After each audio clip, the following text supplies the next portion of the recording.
We find ourselves tonight in the Norman Sicilian court at Palermo, in the winter of 1194. In the hill town of Jesse, near Ancona on Italy's Adriatic coast, a boy was born on the day after Christmas in 1194. His mother, Constance of Sicily, was said to be 40 years old and had reportedly travelled north to secure his birth in imperial territory. Within hours, she would ride through the streets to prove that this heir was truly hers. The child was Frederick Roger, grandson of the great Frederick Barbarossa, and he would spend his first years as King of Sicily, an island where Arabic, Greek, and Latin were spoken in the same markets. The harbour at Palermo glitters beneath a winter sun on the day after Christmas in the year 1194, and somewhere to the north, in the stone town of Jesse near Ancona, a woman of about 40 years has just given birth to a son who will reshape the Mediterranean world. You are standing at the harbour at Palermo in the late afternoon, where the light falls in long amber shafts across the water, and the fishing boats rock gently against the worn stone steps. Around you, the merchants are unloading their cargoes of spices and silk from the east, and the cold air moves across your face with the faint scent of orange blossoms drifting from the palace gardens that climb the hill behind the harbour. The sweetness of late December in Sicily seems almost out of place against the winter sky, yet here they bloom as they have bloomed for centuries, tended by gardeners whose families remember the emirate. Constance of Sicily, 40 years old and long thought barren, has produced an heir to 2 thrones, and the political world holds its breath.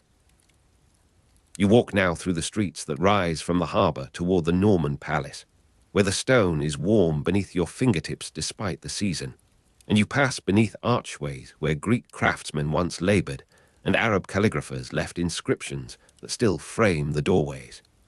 The sound of fountains playing in courtyard channels built by Arab engineers 2 centuries before follows you through the labyrinthine passages, a constant murmur like distant conversation.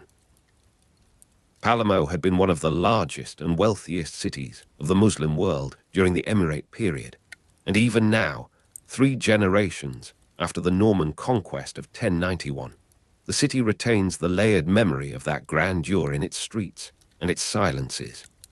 In Jesse, Constance commands that her newborn son be displayed publicly to silence the doubts that already circulate about his paternity. You are present in the crowded square as the infant Frederick is carried through the streets on a pillow of scarlet silk, and the winter light catches the fine down on his head as the crowd strains to witness this 40-year-old mother's improbable child. The weight of ceremonial significance presses upon this small body even now, in this first public appearance, and the cold December air moves across the infant's face as the procession winds through the stone passages of Jesse. Constance of Sicily has planned this display with the precision of a woman who knows her enemies are already gathering, and the name Frederick, inherited from his grandfather Frederick Barbarossa, is spoken again and again through the watching crowds.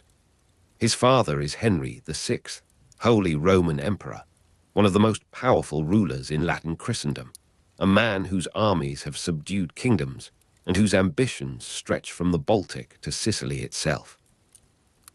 Henry VI claimed Sicily through his marriage to Constance, which ended decades of conflict between the Hauteville dynasty and the imperial house, and his son represented the union of German and Norman, of northern iron and southern sun.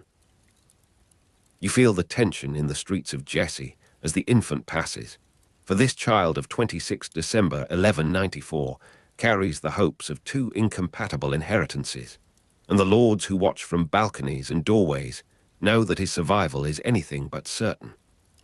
The golden mosaic light that will one day illuminate his childhood palace seems impossibly distant from this northern Italian town where winter has settled into the stones. The palace at Palermo awaits him, a complex of buildings that fuses Byzantine domes with Arab courtyards and Western fortifications, the architectural embodiment of Sicily's 3 worlds. You are standing in the great hall where Roger II once received ambassadors, and the golden mosaic light of the Capella Palatina falls across your shoulders in patterns of blue and green, gold and crimson, where Greek, Latin, and Arabic influences can all be found by any careful observer. Roger II, Frederick's grandfather, had fostered a multicultural court that Frederick would later expand, and the memory of that grandfather is said to linger in chambers where Arab poets, Latin scholars, and Greek musicians once gathered. The dry rustle of palm fronds against stone walls in the heat of Sicilian summer will one day be the soundscape of this boy's wandering, but for now he remains in the north, swaddled against the December cold. Constance of Sicily knows that her son's position is precarious despite the public display, for Henry VI is far away in Germany, and the Sicilian nobles chafe under German rule.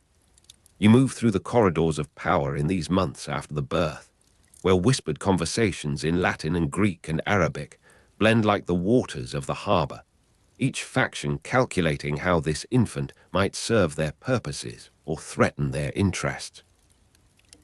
The Muslim population of Sicily remained substantial into the 1220s, particularly in western regions, and their presence in the kingdom is said to be one of the facts that most disturbs the northern churchmen who already eye this child as a potential convert to stricter forms of Christian rule.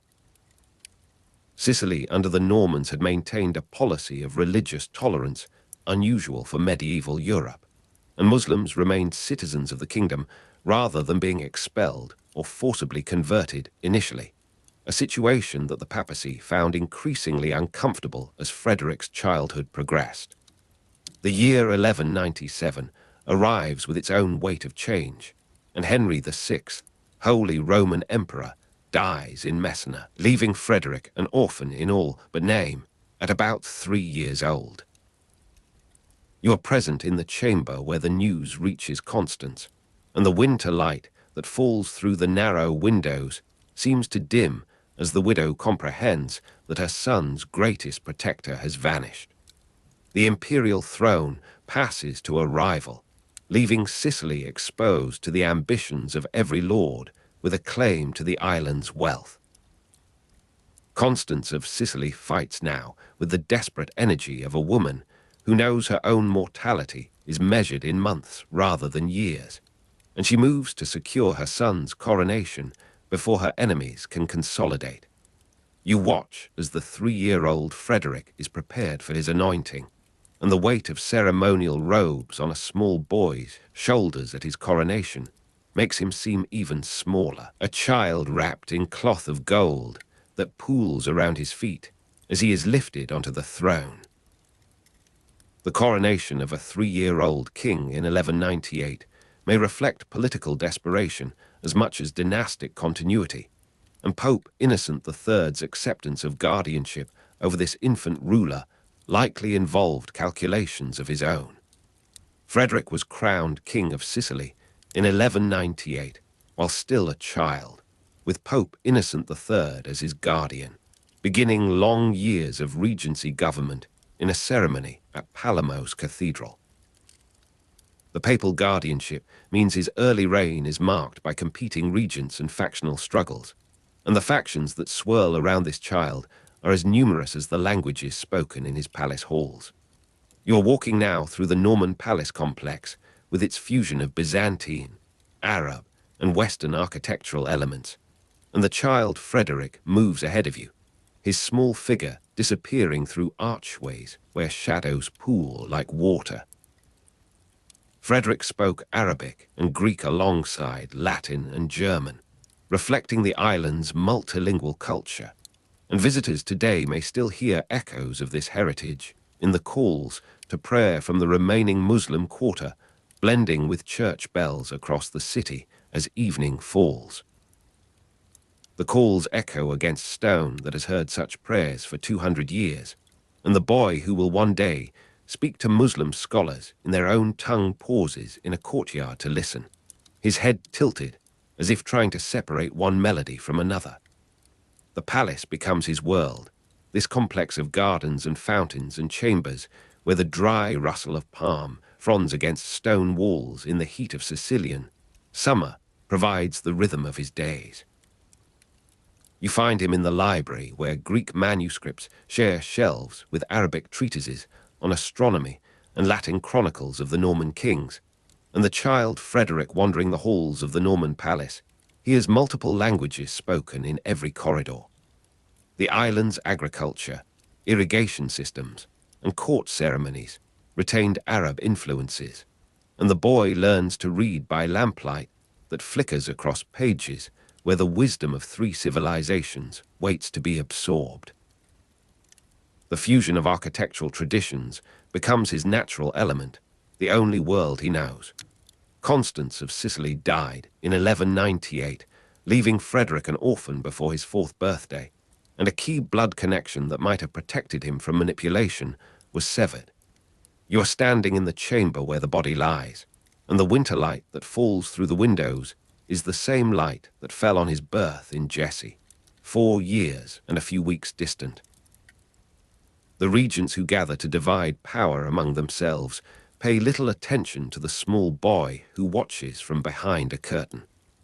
The weight of ceremonial robes on a small boy's shoulders at his coronation has been replaced by the lighter garments of daily childhood, but the weight of kingship presses more heavily now that no mother's hand guides his destiny.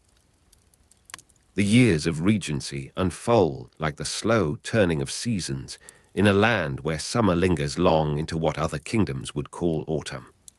You move through the palace in the years that follow, and the child grows into a boy, the boy into an adolescent, each transformation observed by courtiers who calculate how this youth might serve their purposes. The gradual awakening of personal ambition as he approached adulthood in his teens is visible in the records of these years, in the young Frederick's increasing resistance to the regents who treat him as a puppet, and the papal legates who seek to direct his conscience. He grows up in Palermo, capital of the former Muslim Emirate of Sicily, which had fallen to Norman conquest in 1072, and the city shapes him as surely as any tutor or guardian, its streets perhaps teaching him possibilities of coexistence that Northern Europe had largely forgotten. The palace gardens become his refuge, and you find him there in the evenings when the scent of orange blossoms and jasmine in the palace gardens at Palermo in late December mingles with the cooler fragrances of winter rosemary and thyme. Frederick spoke Arabic and Greek alongside Latin and German, absorbing the island's multilingual culture, and by his 15th year he could reportedly converse with scholars from 3 civilizations without translators. The Muslim population of Sicily appears to have remained substantial into the early 13th century, particularly in western regions, and Frederick is said to have moved among them with an ease that reportedly disturbed his Latin advisors. You are walking with him through the markets where Arabic is the language of commerce, where the dry rustle of palm fronds against stone walls in the heat of Sicilian summer provides the only music above the bargaining voices. The golden mosaic light of the Capella Palatina, where Greek, Latin, and Arabic scripts could all be found, falls upon him now as a young man, and you watch as he studies the inscriptions with the attention of one who sees in them a model for his own governance. Roger II, Frederick's grandfather, had fostered the same multicultural court that Frederick would later expand, and the expansion begins in these adolescent years as Frederick deliberately cultivates the scholars and artists of all 3 traditions. The calls to prayer from the remaining Muslim quarter, blending with church bells, become the soundtrack of his evenings, and you stand with him on a balcony as the 2 soundscapes merge into something neither purely Christian nor purely Muslim, but distinctly Sicilian. He grows up in Palermo, the former capital of the Muslim Emirate of Sicily, which had fallen to Norman conquest only in 1091, and the conquest recedes further with each year of his reign, becoming merely one layer among many in a palimpsest of cultures. The death of his mother and his complete isolation from blood relations in Sicily leaves him uniquely dependent upon the palace itself, upon the stone and mosaic and garden that have witnessed his entire conscious life. You are present in the chamber where he receives news of the last distant relative's death, and the winter light falls in the same patterns that fell on his birth, on his coronation, on his mother's funeral. Frederick was born on 26 December 1194 in Jesi, near Ancona, in Imperial Italy, and the distance from that cold northern town to this sun-warmed palace measures the arc of his transformation. The Norman palace complex, with its fusion of Byzantine, Arab, and Western architectural elements, surrounds him as the evening deepens, and you move with him through corridors where the shadows lengthen and the day's heat slowly releases from the stone. The scent of orange blossoms and jasmine in the palace gardens at Palermo in late December drifts through the open arches, and the sound of fountains playing in courtyard channels built by Arab engineers 2 centuries before softens into the background of consciousness. The papal guardianship that meant his early reign was marked by competing regents and factional struggles, has never fully released its hold, and the young Frederick knows that his independence must be claimed rather than inherited. You watch as he stands in the great hall where Roger II once received ambassadors, and the golden mosaic light of the Cappella Palatina falls across his face in patterns of blue and green, gold and crimson. The evening settles over Palermo, and the harbour that glittered on the day of his birth now holds the last light in trembling fragments on its surface. The cold air moves across your face with the faint memory of orange blossoms, and the stone beneath your feet holds the warmth of the day like a held breath. Around you, the city quiets into the rhythms of winter night, and somewhere in the palace above, the young king who was born on 26 December 1194 in Jesi, near Ancona in Imperial Italy, prepares for the adulthood that will transform him from orphan to emperor. The water laps gently against the worn steps, and the light fades, and the harbour breathes with the slow rhythm of a city that has known many rulers and will know many more, yet retains something of itself through each transformation, as the young Frederick has learned to retain something of himself through all the languages and ceremonies and expectations that have shaped his childhood. The stars emerge above the palace hill, and the fountains continue their ancient music, and the night deepens over Sicily's 3 worlds. The amber glow of oil lamps spreads across polished marble floors as evening settles through the palace corridors. You are standing in an antechamber where scholars gather for the nightly disputations, and the warm light catches the veins of rose and grey that run through the stone beneath your feet. Around you, the aromatic smoke of frankincense rises from bronze burners, mingling with the sharper scent of medicinal herbs prepared in the adjoining chamber for the emperor's physicians. The clatter of brass, astrolabes, echoes from somewhere beyond the archway, where instruments are being adjusted for the evening's astronomical observations. You move through the gathering crowd of robed figures, and the cool air carries voices speaking in Arabic, in Hebrew, in Latin, in the Norman French of the chancery clerks. Frederick established his court at Palermo as a deliberate centre of learning and cultural exchange, and this chamber embodies that intention in every murmured greeting and every careful bow exchanged between men of different faiths. The disputations begin as the last daylight withdraws from the high windows. A physician from Tunis unfolds a chart of the human body, pointing to the channels through which illness travels according to Gaelic tradition, while a Jewish philosopher from the island's interior translates certain Hebrew terms for the Latin-speaking theologians seated on cushions nearby. Muslim scholars from Sicily and North Africa served at his court as astronomers, doctors, and philosophers, and their presence is neither novelty nor exception here, but the ordinary fabric of intellectual life. You settle onto a low seat against the wall, and the marble's chill reaches through your garments as you observe the proceedings. The debate turns to the movement of celestial bodies, and an astrolabe is passed hand to hand, its brass surface still warm from the fingers of the man who calculated the hour of sunset.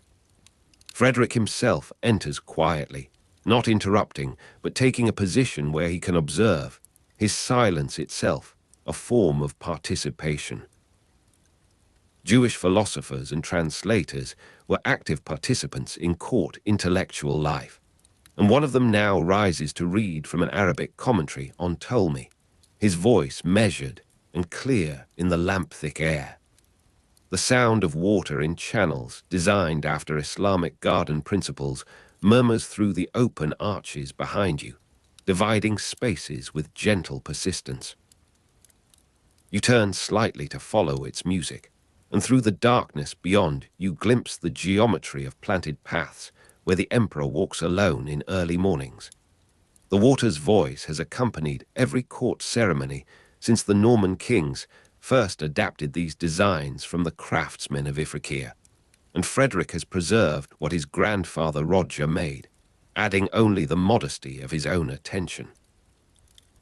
Christian theologians from across Europe were drawn to the emperor's patronage, yet not all who came understood what they encountered in these chambers. A Franciscan visitor from Umbria shifts uneasily on his cushion as the Hebrew translator speaks of the active intellect in terms that echo Averro's more than Augustine. The amber glow continues its steady revelation of faces intent upon ideas that transcend the boundaries those visitors expected to find defended here. The disputations dissolve into smaller conversations as the evening advances. You follow a group of scribes through corridors where the aromatic smoke of frankincense and medicinal herbs grows thinner, replaced by the dry scent of parchment stored in quantity. The cool darkness of manuscript storage rooms awaits beyond a heavy door, and you enter behind a clerk carrying a fresh-lit lamp. Leather and parchment smells envelop you as shelves recede into shadow, each compartment labeled in multiple hands. Frederick's personal study of Arabic scientific manuscripts occupied him through many such evenings, copied in the palace scriptorium by trained hands working from originals borrowed or purchased across the Mediterranean. You trace your fingers along a spine and find a treatise on optics, its Arabic script flowing across pages made in Damascus, the paper itself carrying the faint texture of its distant manufacture. The scratch of reed pens on paper continues in the copying room above, where scribes work by lamplight to multiply the court's store of knowledge. The court developed into a major center of poetry, particularly the Sicilian school, which influenced Italian literature, and this same building houses the beginnings of that transformation. You emerge from the manuscript rooms into a gallery where younger men gather, their speech the Sicilian dialect that Frederick has cultivated as deliberately as his Arabic. They are composing verses in the manner of the Provençal troubadours, yet with a new directness, a vernacular energy that will outlast their immediate circumstances. One of them reads aloud, his voice low, and the others correct a line, propose an alternative rhyme, debate whether learning dignifies or constrains the expression of desire. The taste of spiced dishes combining Byzantine, Arab, and Norman culinary traditions reaches you from somewhere below, where the evening meal is being prepared for the household, and you realize how completely this court has absorbed what other courts merely display. The clatter of brass, astrolabes returns to your attention as you descend toward the gardens. The sound of water in channels grows stronger, dividing spaces with gentle murmur as you walk between hedges of jasmine and myrtle. Frederick's chancery produced documents in multiple languages, and employed scribes from diverse backgrounds. And the records of that production sleep in the rooms you have just left, Latin and Greek and Arabic and Hebrew lying side by side in their appointed darkness. The emperor maintained correspondence with Muslim rulers, including the Sultan of Egypt al-Kamil, and couriers departed from this city bearing letters that understood the world as something to be engaged rather than merely converted or conquered. A morning breaks unlike the evening you have known. You are standing at a different entrance to the palace complex, where the harbor is visible beyond the walls, and a delegation from the Maghreb makes its slow approach up the ascending street. The arrival of embassies from North Africa bearing gifts and books for the emperor's library was a recurring drama of Frederick's reign, and you watch the procession with the patience of one who has seen such arrivals before yet finds each one singular. Camels move awkwardly on the paved incline, their burdens including carved ivory chests and rolled carpets, and more precious than these, codices wrapped in protective silks. The aromatic smoke of frankincense rises from somewhere in their luggage, mingling now with the salt air from the quays below. The embassy's chief negotiator wears the flowing robes of the Almohad tradition, and his bearing suggests a man who understands that he enters not a Christian fortress, but a court where his own civilization is recognized as possessing authority. The gifts are received in a hall where Norman columns support Byzantine vaults, and Islamic arabesques wind across the spandrels where these architectural languages meet. The cool darkness of manuscript storage rooms will receive some of these volumes before the day ends. Their leather and parchment smells increasing by contribution from distant scriptoria. You observe the ceremony of presentation, the formal speeches in Arabic and Latin, the careful cataloguing of each item for the emperor's eventual inspection. Morning light renders the amber glow unnecessary, yet you notice how the polished surfaces still catch and distribute illumination, as if the building itself had learned to amplify whatever radiance falls upon it. Frederick's scientific interests included astronomy, medicine, and natural history, informed by Arabic texts, and the volumes now being unwrapped will extend that informing in directions the emperor has anticipated with the particular hunger of a man who knows his own incompleteness. The embassy departs after days of negotiation, and you remain to observe the absorption of their gifts into the court's ongoing life. The court sponsored translations of Greek and Arabic works into Latin, and teams of scholars begin immediately upon certain texts that Frederick has designated as priorities. You enter a chamber where a Greek medical treatise is being rendered into Latin by a Jewish translator working from an Arabic version, the original long lost to direct access. The scratch of reed pens fills the room, 3 languages present in the single operation, none of them the vernacular of the translator's childhood. The taste of spiced dishes sustains these workers through long hours, trays appearing at intervals with rice preparations and preserved fruits, and the bitter drinks that sharpen concentration. Frederick's intellectual circle included the mathematician and astronomer Michael Scott, and you recognize his angular profile bent over a table in the corner, verifying certain calculations that will inform the emperor's own astronomical speculations. The clatter of brass astrolabes draws you to a rooftop observatory where evening observations are being prepared. The sound of water in channels reaches you even here, dividing spaces with gentle murmur far below, the garden's geometry invisible in darkness, but present to your memory. The emperor's interest in Aristotelian philosophy was shaped by Arabic commentaries available in Sicily, and the conversations you overhear between Scott and his assistants concern precisely this heritage, the ways in which Averroes and Avicenna have extended and complicated what the Stagirite himself established.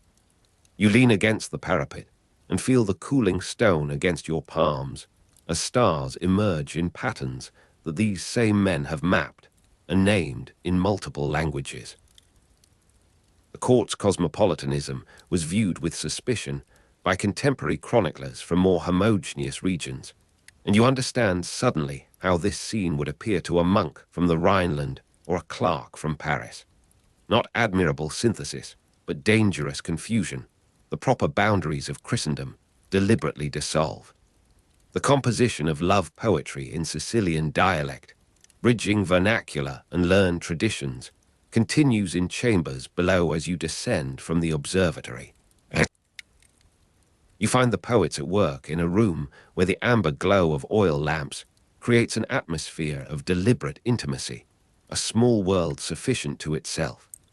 One of them reads a new stanza, and the others consider its merits in terms borrowed from Arabic prosody and Latin rhetoric alike. The cool darkness of manuscript storage rooms will receive these verses eventually, their leather and parchment smells, accepting even this vernacular contribution to the court's accumulating store.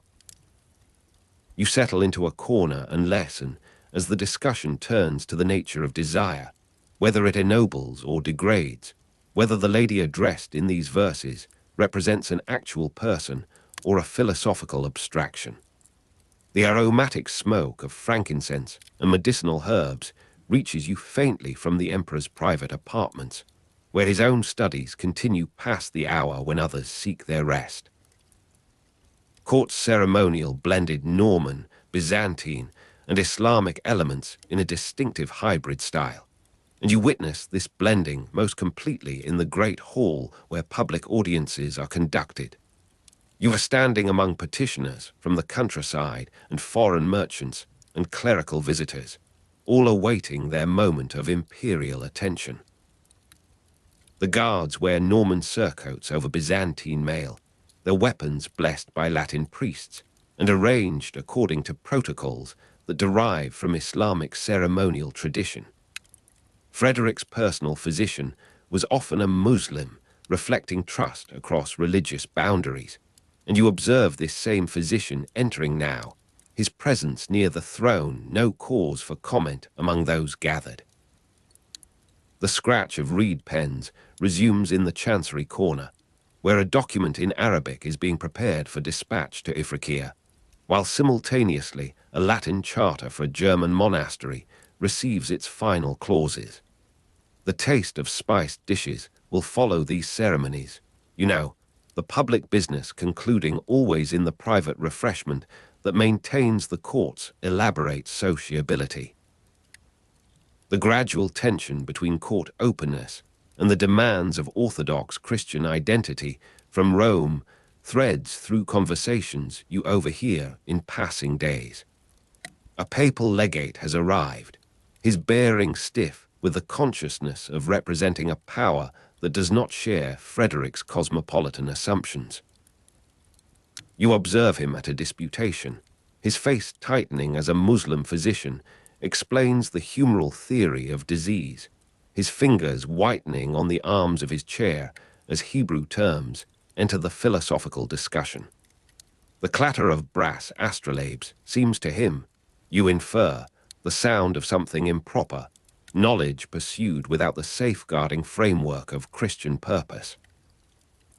The sound of water in channels murmurs through the garden where he takes his obligatory exercise, dividing spaces with gentle persistence that he cannot interpret as anything other than foreign, other, potentially threatening. The amber glow illuminates his evening devotions in quarters assigned him, and you imagine how this light must appear to eyes accustomed to the simpler arrangements of the Lateran. Frederick's use of cultural sophistication as diplomatic leverage with both Muslim and Christian powers becomes apparent in the negotiations that occupy subsequent weeks. You attend a private audience where the emperor receives a second embassy from the Almohad court, his Arabic fluent and his references to shared scholarly interests, establishing a common ground that transcends the formal opposition of their religious identities. The cool darkness of manuscript storage rooms has yielded certain volumes for this occasion, and you observe the pleasure with which the embassy's chief examines a copy of a treatise he had mentioned in passing during their previous encounter. The leather and parchment smells of these exchanged gifts seem to you the olfactory equivalent of Frederick's strategy, knowledge offered as knowledge received, the accumulation of mutual obligation through shared intellectual treasure. The aromatic smoke of frankincense and medicinal herbs accompanies this exchange, the medicinal suggesting the practical benefits of association, the frankincense the ceremonial dignity that elevates transaction into relationship. The cultural synthesis of Frederick's court was deliberately cultivated as a form of imperial propaganda, and you recognize this cultivation in the very architecture that surrounds you, in the meals you share, in the multilingual greetings that open every formal gathering. You are standing in the great courtyard as a procession prepares to depart for Rome itself, bearing documents and gifts intended to impress the curia with the emperor's magnificence. The taste of spiced dishes has been sampled by these ambassadors, that they might describe it to cardinals who have never ventured south of Bologna. The scratch of reed pens has produced copies of Frederick's own compositions, Arabic verses that demonstrate the completeness of his mastery, his equality with the learned men of any civilization. The clatter of brass astrolabes will be heard in the baggage train, instruments carried as evidence of the scientific patronage that distinguishes this reign from the mere military adventurism of earlier Norman kings. Evening returns, and with it the disputations you first encountered.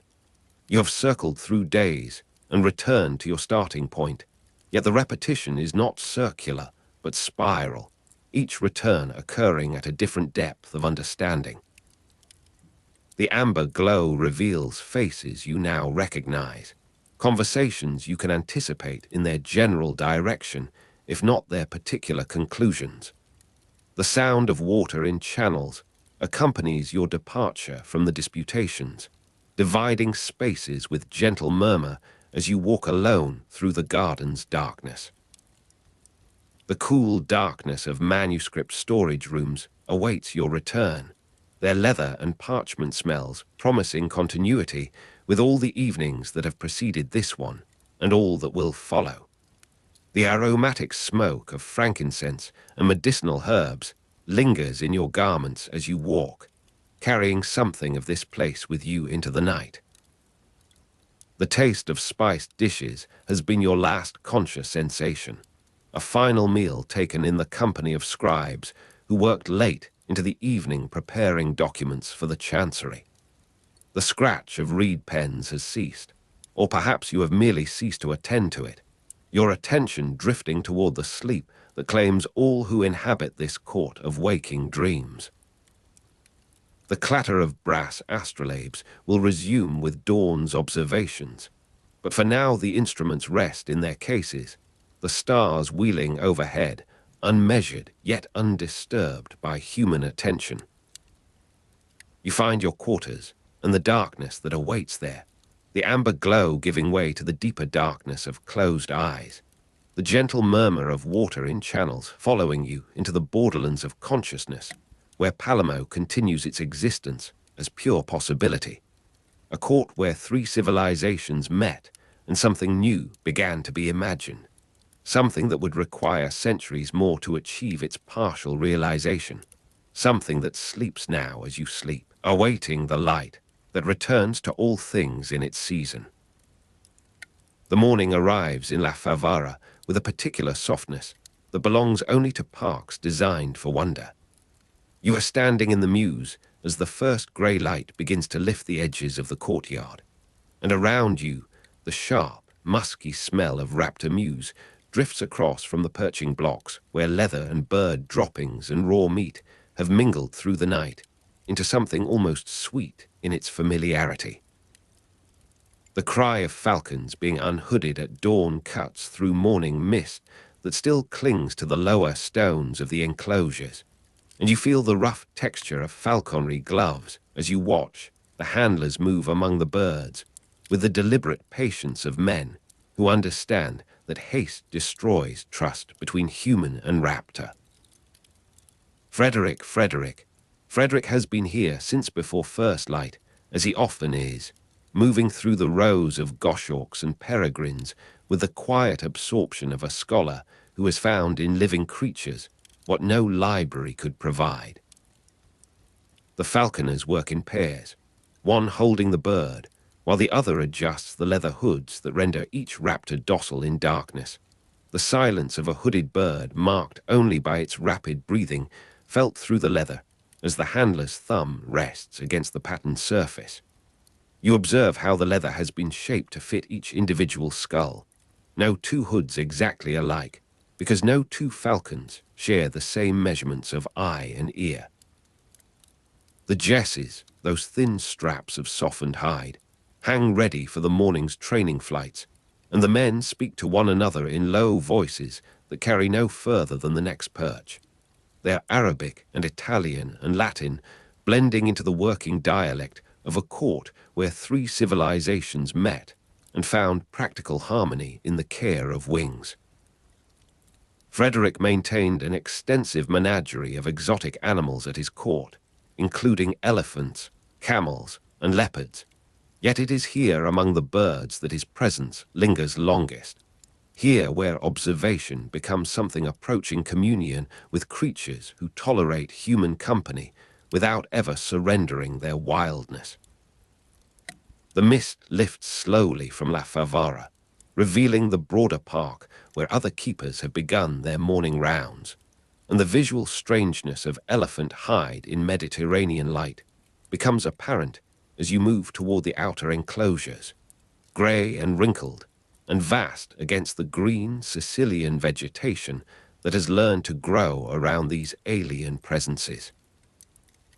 The elephants move with a ponderous grace that seems to reshape the air itself, their massive feet pressing soft prints into earth that remembers every foreign step it has received.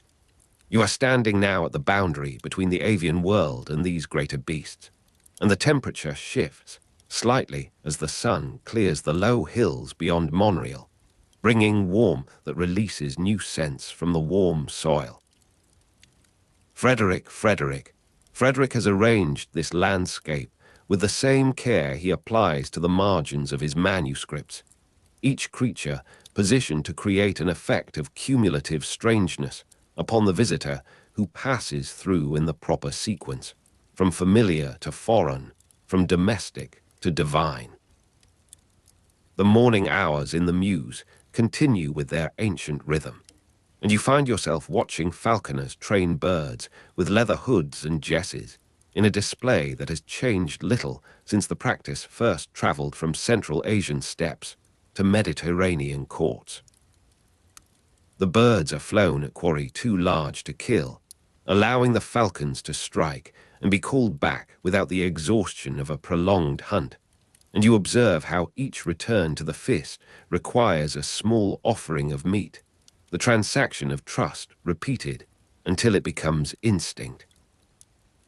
Frederick's careful observation of a falcon's flight pattern, notebook in hand, proceeds from a concealed position where his own movements will not distract the bird from its natural arc, and you notice how his pen moves across the waxed surface with brief notations that capture angle and speed, and the precise moment of the stoop when the falcon folds its wings and becomes a weapon directed by gravity and intention together. The year is 1241, or perhaps 1242, the early period of what would become Der Art Venandi cum Avibus, and Frederick authored this comprehensive treatise on falconry between 1241 and 1248, though the exact commencement remains as uncertain as the migration patterns he sought to understand through years of systematic recording.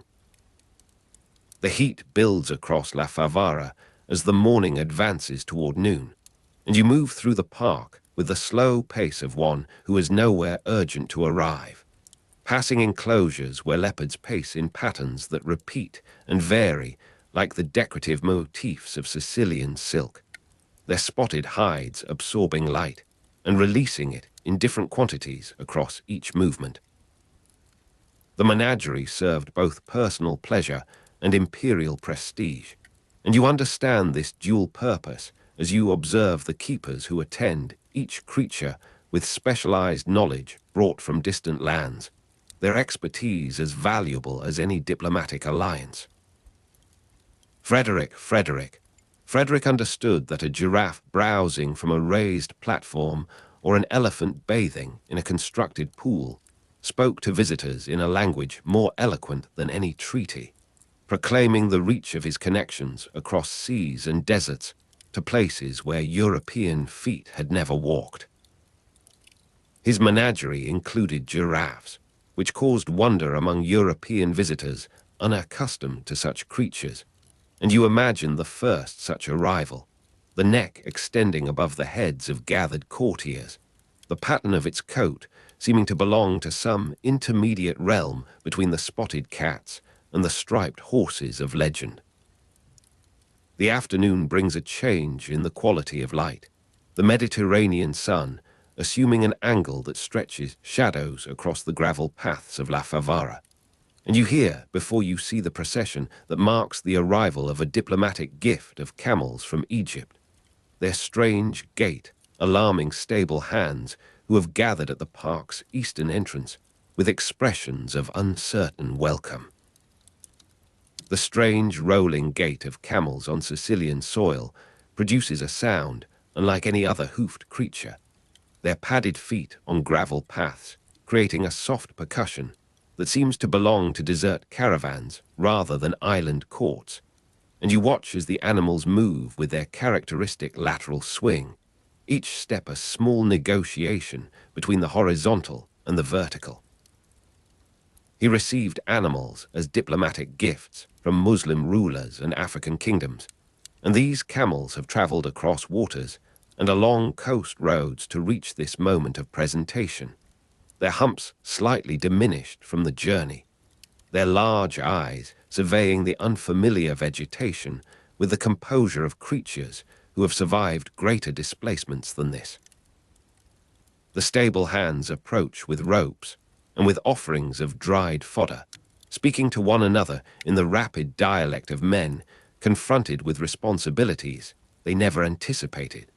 And you feel the particular texture of this afternoon, the way novelty disrupts even the most established routines of a court that prides itself on absorbing all surprises into its ongoing spectacle. The camels are led toward prepared enclosures where water awaits in stone troughs, and you follow at a distance that allows you to observe without participating in the confusion of their installation. The design of these newer quarters reflects lessons learned from earlier arrivals, the walls higher than those built for European livestock, the shade more generous to accommodate creatures evolved for harsher suns. Frederick's scientific curiosity extended to dissection of birds to understand their physiology, and you know that this same impulse drives his interest in every new addition to his collection, the desire to see beneath surface strangeness to the structural logic that governs all living forms. The camels settle gradually into their appointed spaces, their long necks bending to the water with a grace that contradicts their awkward terrestrial movement, and you notice how the afternoon light catches the texture of their coats, each hair catching and releasing the sun in patterns that shift with every small adjustment of position. The day moves toward evening with the particular slowness of Sicilian afternoons, and you find yourself in the scriptorium where Frederick's dictation of Der Art Venandi cum avibus to scribes proceeds, with corrections based on field experience. The emperor's voice moving between Latin description and sudden interpolations in Italian or Arabic, when the proper term escapes the classical vocabulary. The treatise was written in Latin and later annotated by his son Manfred, and you observe the younger man where he sits at the edge of the working space, his own hand occasionally moving to capture a marginal note that will preserve some detail his father has mentioned in passing. Frederick. Frederick speaks of the Saker falcon's migration patterns with the authority of one who has watched the same individuals return across 3 seasons, and his description of the bird's anatomy draws upon those dissections conducted in winter when hunting was impossible, and the bodies of casualties could be examined without waste. The scribes write in a careful bookhand that will later be illuminated with detailed illustrations of birds and hunting scenes, each miniature prepared from the observations recorded in these sessions, the collaboration between eye and hand extending across months of production. The work demonstrates detailed knowledge of bird anatomy, migration patterns, and hunting behavior, and you understand this demonstration as you listen to the Emperor's voice move through chapters that classify species by habitat and habit, by prey preference, and by the subtle variations of temperament that distinguish individual birds within the same nominal category. Frederick's approach to falconry was scientific rather than merely sporting, involving systematic experimentation that you recognize in his account of testing different hood designs, different diets, different training regimens upon matched groups of birds to determine which factors produced the most reliable hunters. You imagine these images growing under the brushes of artists who have learned to translate verbal description into visual accuracy, the spread of a hawk's primaries captured in pigment, the grip of talons upon quarry rendered with anatomical precision that serves both beauty and instruction.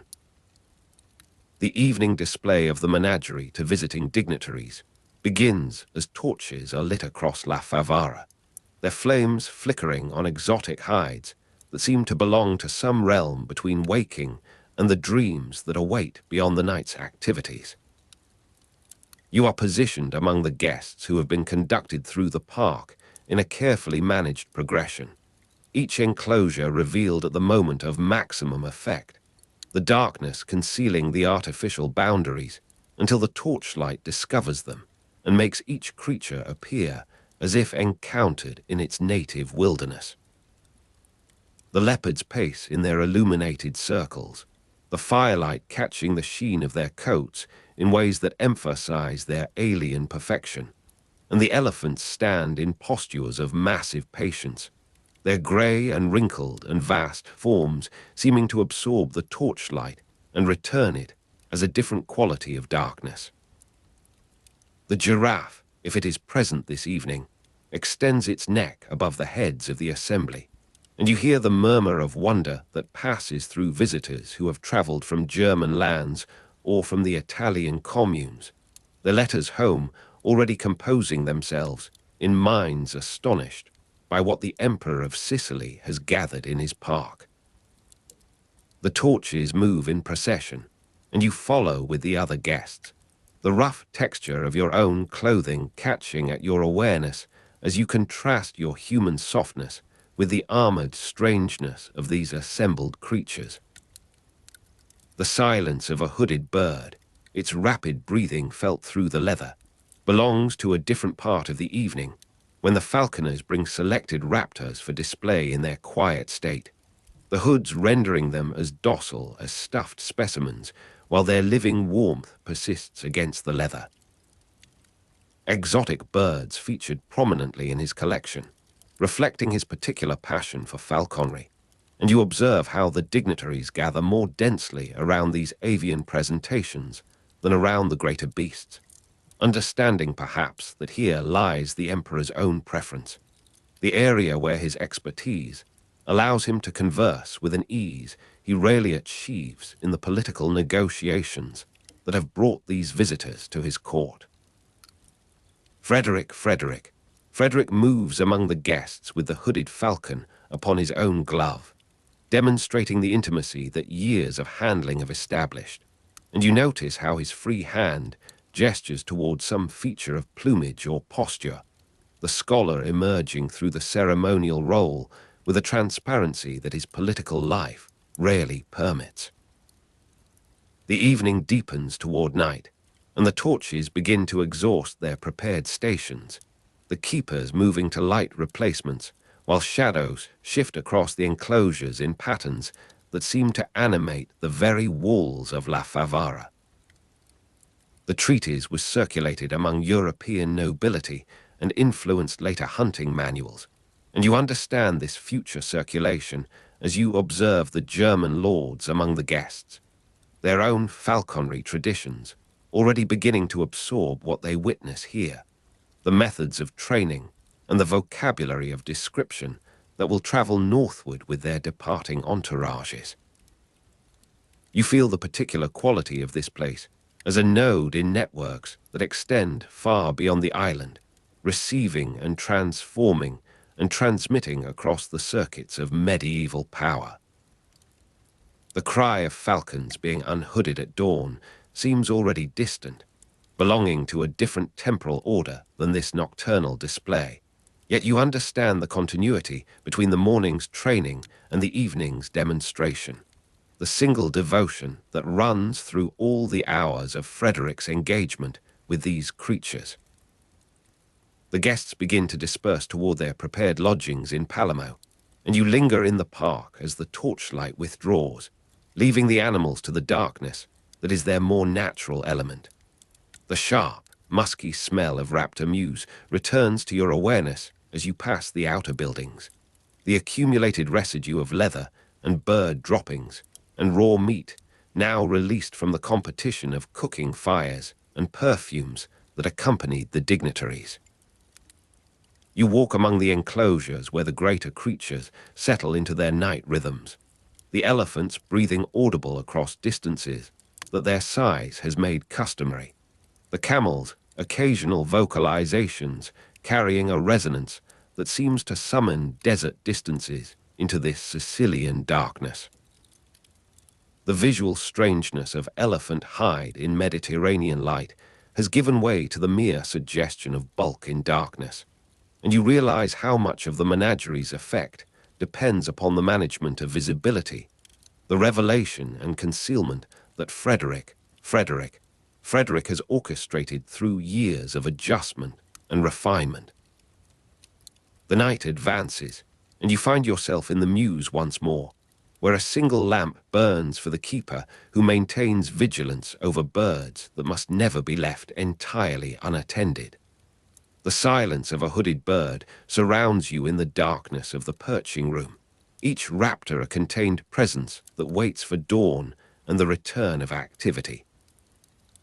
The rough texture of falconry gloves hangs upon its peg, worn soft by years of handling birds that have passed through this mews, in numbers that only the most dedicated memory could enumerate. And you understand how much of a life can be invested in the care of creatures who never offer the reciprocations that human relationships demand, yet who reward attention with revelations that no human companion could provide. The years have accumulated around this practice, and you sense the aging emperor's continued passion for hawking despite political pressures that would have driven a lesser man toward the conventional distractions of power.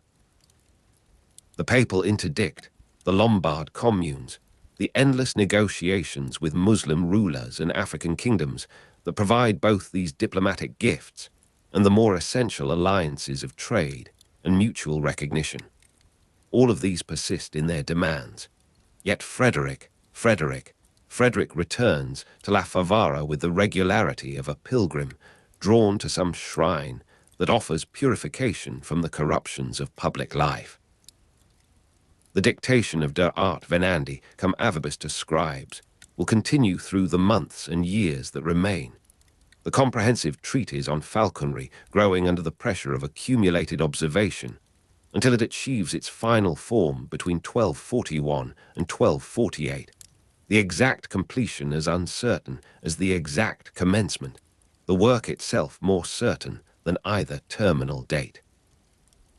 His son Manfred continued the tradition of falconry and manuscript production after Frederick's death, and you observe the younger man in retrospect, understanding how much of what would survive of this imperial project depended upon the continuity that filial devotion could provide, the annotations that would preserve and extend the father's observations through the son's own experience.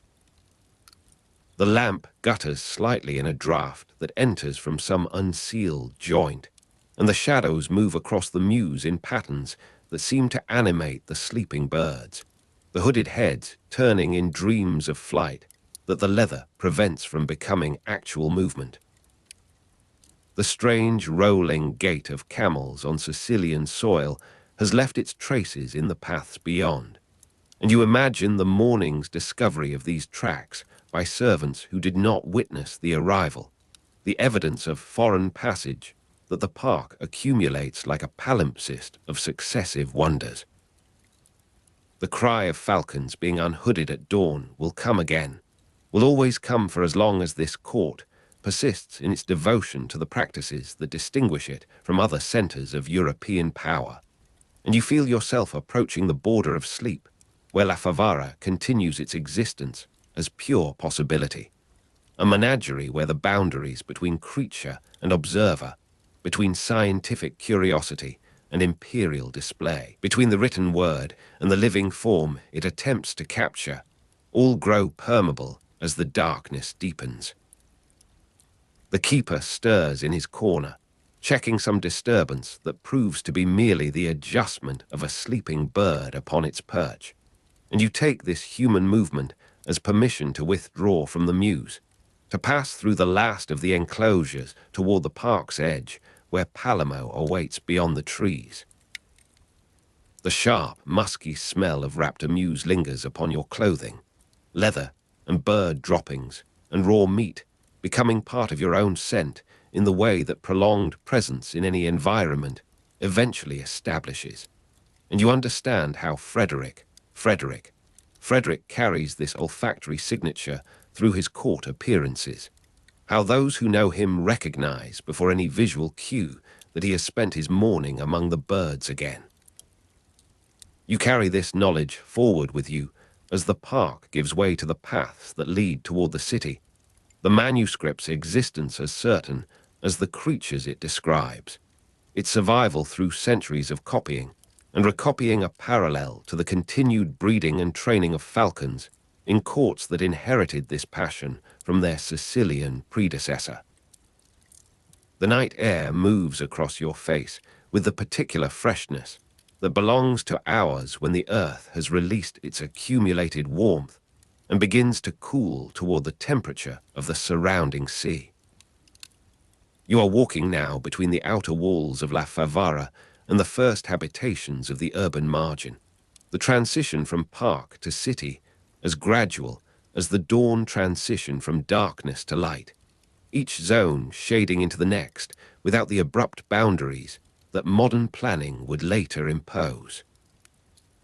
Der Art Venandi cum Avibus is considered a masterpiece of medieval natural observation, based on empirical study that you have witnessed in its ongoing practice, the emperor's notebooks accumulating toward a comprehensiveness that no single life could achieve, yet that this particular life has approached more closely than any contemporary.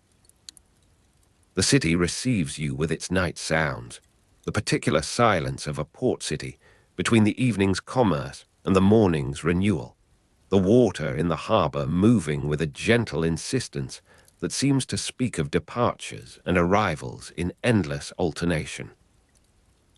The visual strangeness of elephant hide in Mediterranean light, grey and wrinkled and vast, persists in your memory as an image that will return unbidden, the way that certain sights establish permanent residence in the mind, available to consciousness in moments of idleness or of sudden, unexpected recall. You carry this location with you as you move through streets that Frederick has walked at similar hours, returning from his birds to the political burdens that awaited him, sustained by whatever nourishment this nocturnal passage provided. The dwelling that awaits you offers the particular darkness of interior spaces that have been closed against the evening's cooling, and you enter with the slow movements of one who has absorbed enough strangeness for a single day, who requires now the more predictable textures of private rest. The rough texture of falconry gloves, worn soft by years of handling birds, has left its impression upon your own hands in the hours of observation, and you flex your fingers in the darkness, feeling the memory of that contact as a kind of phantom presence that will gradually fade with sleep. The silence of a hooded bird becomes in this interior space a metaphor for your own condition, the conscious mind hooded by approaching unconsciousness, the breath continuing its automatic rhythm, while awareness prepares to surrender its grip upon the day's particular observations. The darkness deepens around you, and the last traces of La Favara's particular atmosphere yield to the more generalized conditions of night, the specific giving way to the universal as sleep approaches. Frederick authored De Art Venandi cum Avibus, a comprehensive treatise on falconry, between 1241 and 1248, and this authorship now seems to you less an achievement than a necessity, the natural product of a life so thoroughly committed to observation that only the most exhaustive recording could satisfy its imperative. The strange rolling gait of camels on Sicilian soil, their padded feet on gravel paths, has joined the other sensory impressions that will populate your dreams with their hybrid reality, the foreign made familiar by proximity and repetition. The sharp, musky smell of wrapped amuse, leather and bird droppings and raw meat lingers as the final anchor to waking consciousness, and you follow it as you followed the water channels in the garden of the previous evening, down into the depths where Palermo continues its existence as pure possibility, a court where three civilizations met and something new began to be imagined, something that sleeps now as you sleep, awaiting the light that returns to all things in its season. The morning light spreads thin and pale across the harbour at Brindisi, where you stand among soldiers who do not speak of what they have left behind. Frederick, the Holy Roman Emperor, moves through the crowd of men and horses with the deliberate pace of one who has already accepted exile. His excommunication by Pope Gregory, the 9th in 1227, hangs over this departure like the humidity that precedes a storm, unseen, but pressing against every face. You feel it in the averted eyes of local fishermen who once blessed departing crusaders and now make the sign against evil. The salt smell of the Adriatic fills your lungs, sharp and bracing, carrying the mineral tang of seaweed drying on the lower stones of the mole. Gulls wheel overhead in the grey air, their cries thin and distant against the clank of armor and the creak of ropes being readied for departure. Around you, the soldiers check their weapons with the soft percussion of metal on leather, each man privately calculating the state of his soul as the ships prepare to receive men whom the Church has declared outside its protection. The water itself seems to withdraw from the hulls, reluctant to carry this particular cargo toward the Holy Land. The heavier perfume of the Levantine coast still lies weeks ahead, beyond the curve of the Mediterranean that Frederick's fleet must trace with its burden of excommunicated warriors. You watch as the emperor boards his vessel without the customary blessing from any priest standing on the quay, his figure solitary against the railing as the sails begin their slow ascent. The linen catches what wind exists in the harbour mouth, billowing outward with a sound like a sudden breath held and released. Frederick had promised to undertake a crusade in 1215, that distant year when vows seemed simpler, and the politics of Sicily had not yet entangled his ambitions in their complex weave. 13 years of delay have brought him to this moment of departure in June 1228, sailing not as a son of the Church, but as an outcast, his soul placed by papal decree beyond the community of Christendom. The thought does not quicken his step or mar the composure of his bearing as he turns from the rail to address his commanders below. You feel the deck shift beneath your feet, the first true movement of the voyage that will carry you toward a land where his status as exile may prove less hindrance than advantage. The coast of the Crusader states emerges from the haze of the eastern Mediterranean with the gradual revelation of a dream half remembered.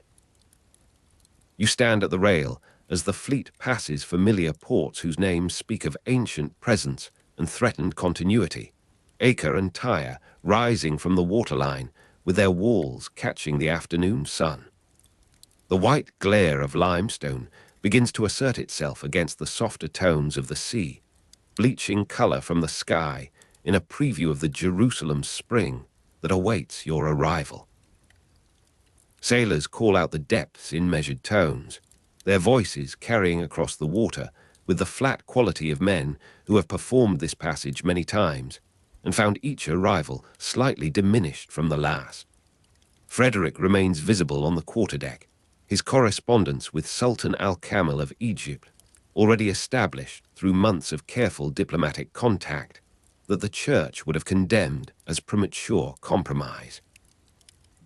The two rulers share intellectual interests that transcend the religious opposition demanded by their respective offices, a mutual respect born of exchanged manuscripts and astronomical observations that neither pope nor imam could fully comprehend. You watch the emperor's face as he studies the approaching coastline, calculating the reception that awaits an excommunicate in a land still technically under papal authority. The harbor at Acre receives the fleet, with the confusion of officials uncertain which protocols apply to a crusader under ban. You move through the streets behind Frederick's entourage, noting how the merchants pause in their unloading of cargoes to observe this strange procession. The emperor who travels as an outcast, yet commands the obedience of armed men sufficient to challenge any sultan.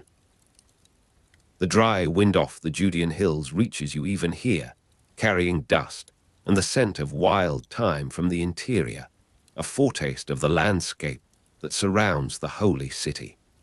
Frederick had established diplomatic contact with Sultan al-Kamil through correspondence that grew from formal exchange into something approaching personal familiarity, each ruler recognizing in the other a mind that preferred reason to the bloodshed demanded by their respective traditions.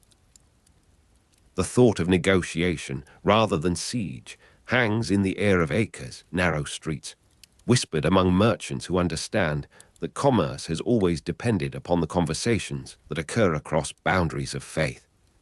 You feel the cold air move across your face as evening descends, the temperature dropping with the swiftness of the Levantine coast, and the first stars emerge in a sky still pale with the memory of the limestone glare.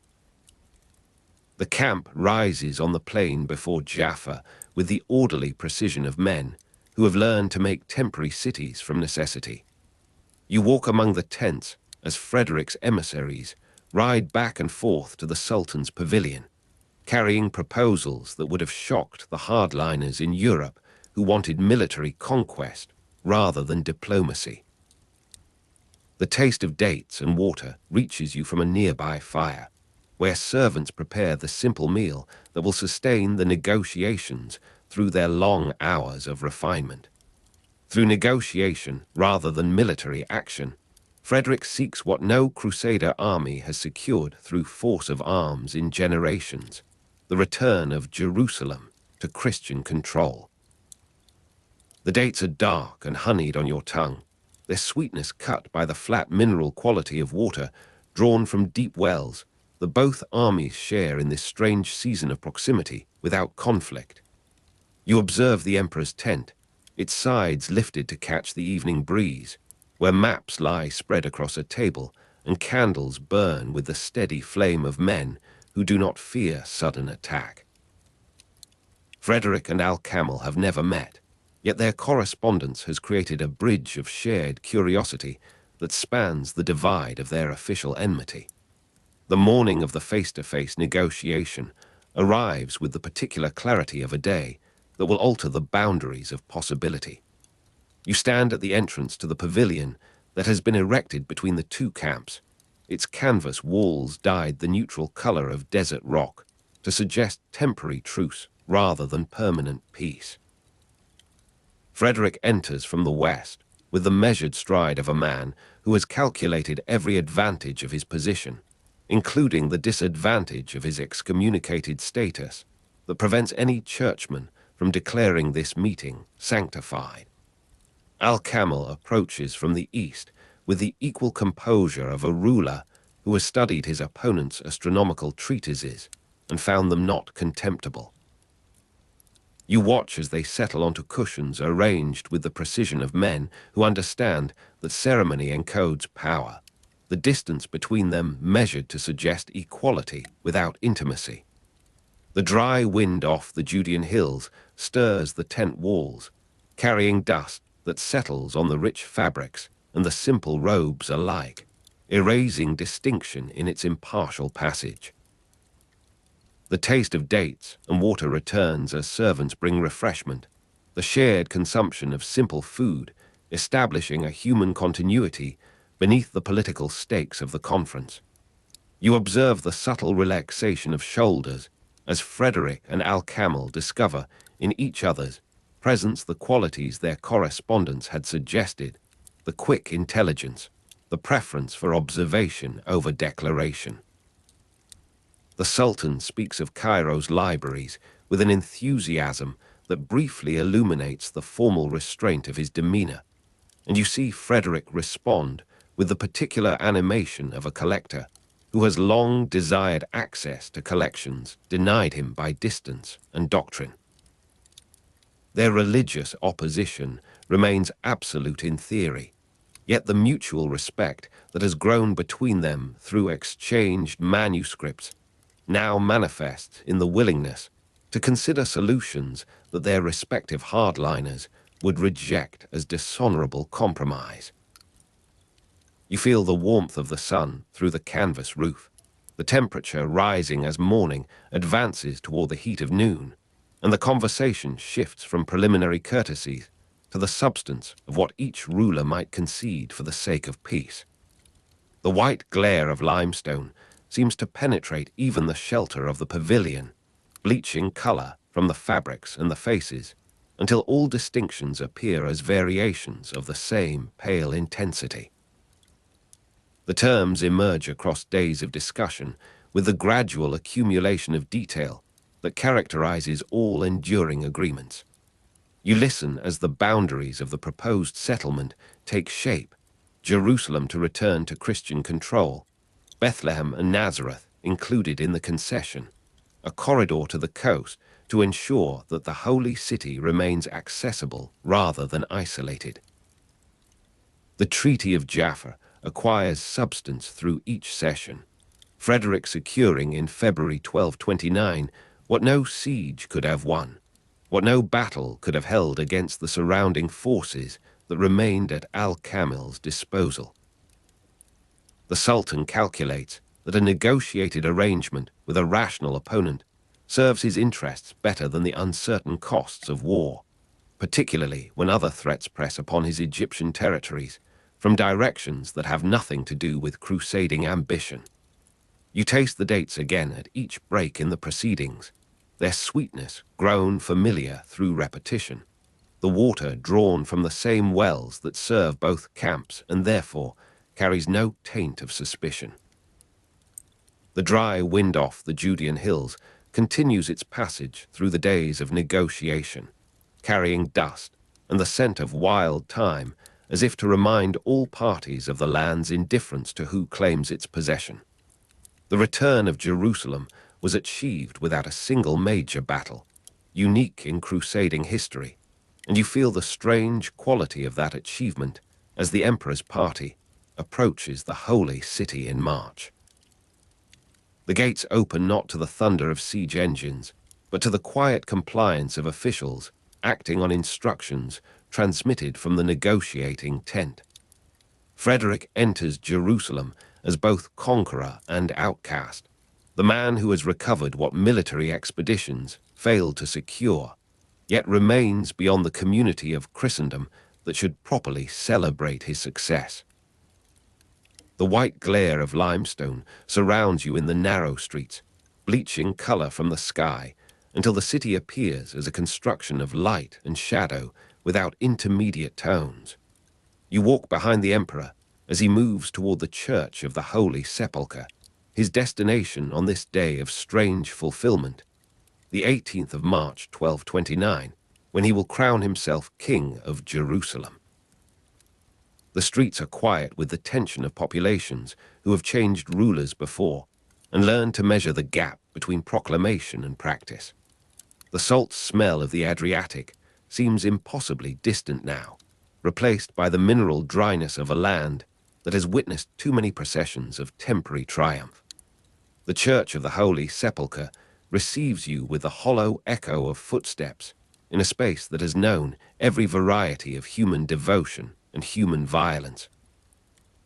You stand within the ancient walls as Frederick prepares the ceremony that no priest will perform, his excommunicated status preventing any churchman from presiding over what the Church cannot recognize as legitimate.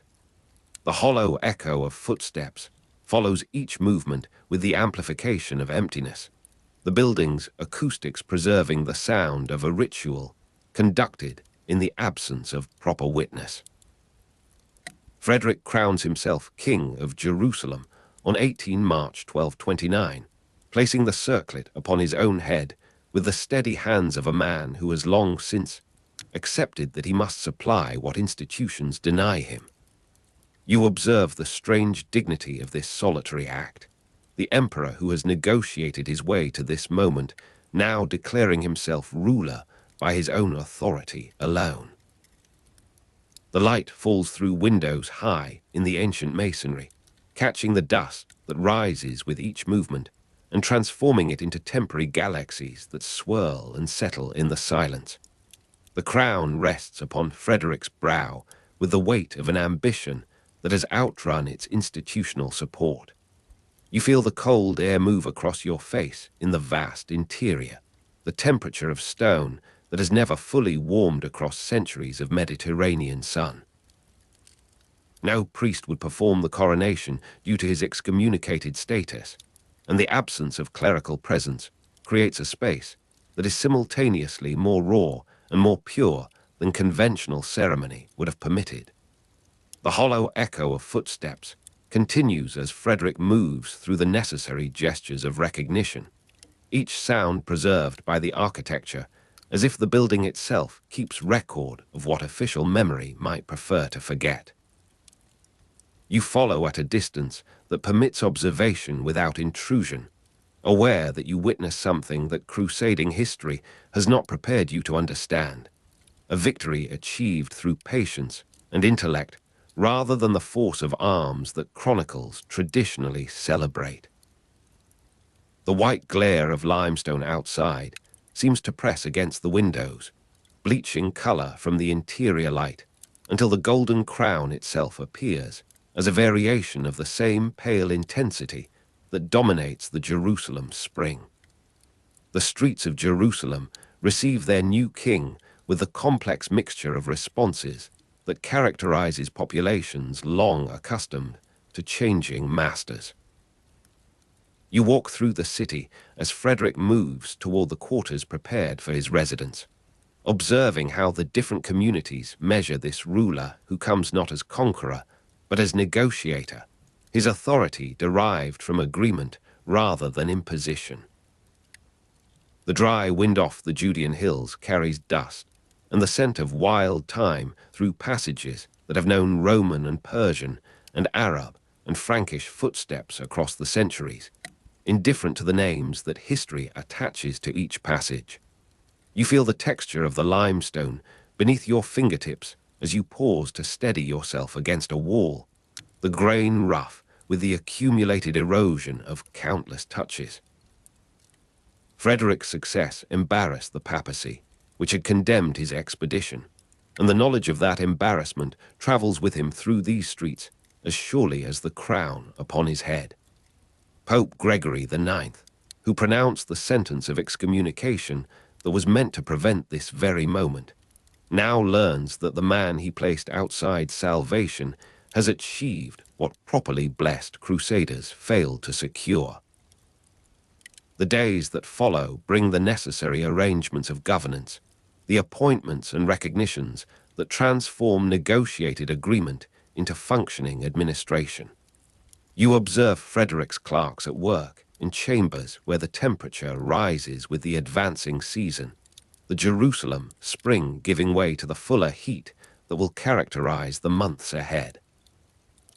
The heavier perfume of the Levantine coast seems to have followed the emperor inland, a reminder of the harbors that connect this interior possession to the wider Mediterranean world of trade and communication.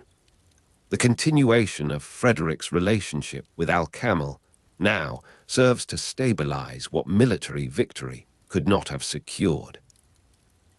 You taste the dates once more at a reception where the local dignitaries offer their cautious allegiance, the sweetness familiar from the negotiation tent now transformed into the currency of political hospitality.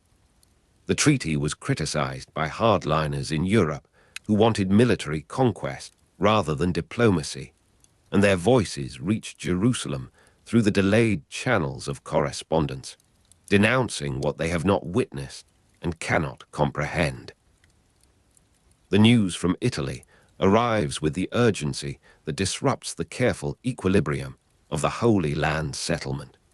You stand in the harbor at Acre, where Frederick receives reports of papal forces threatening his Sicilian territories, the military campaign that Gregory IX has launched against the excommunicated emperor while he pursued his unconventional crusade.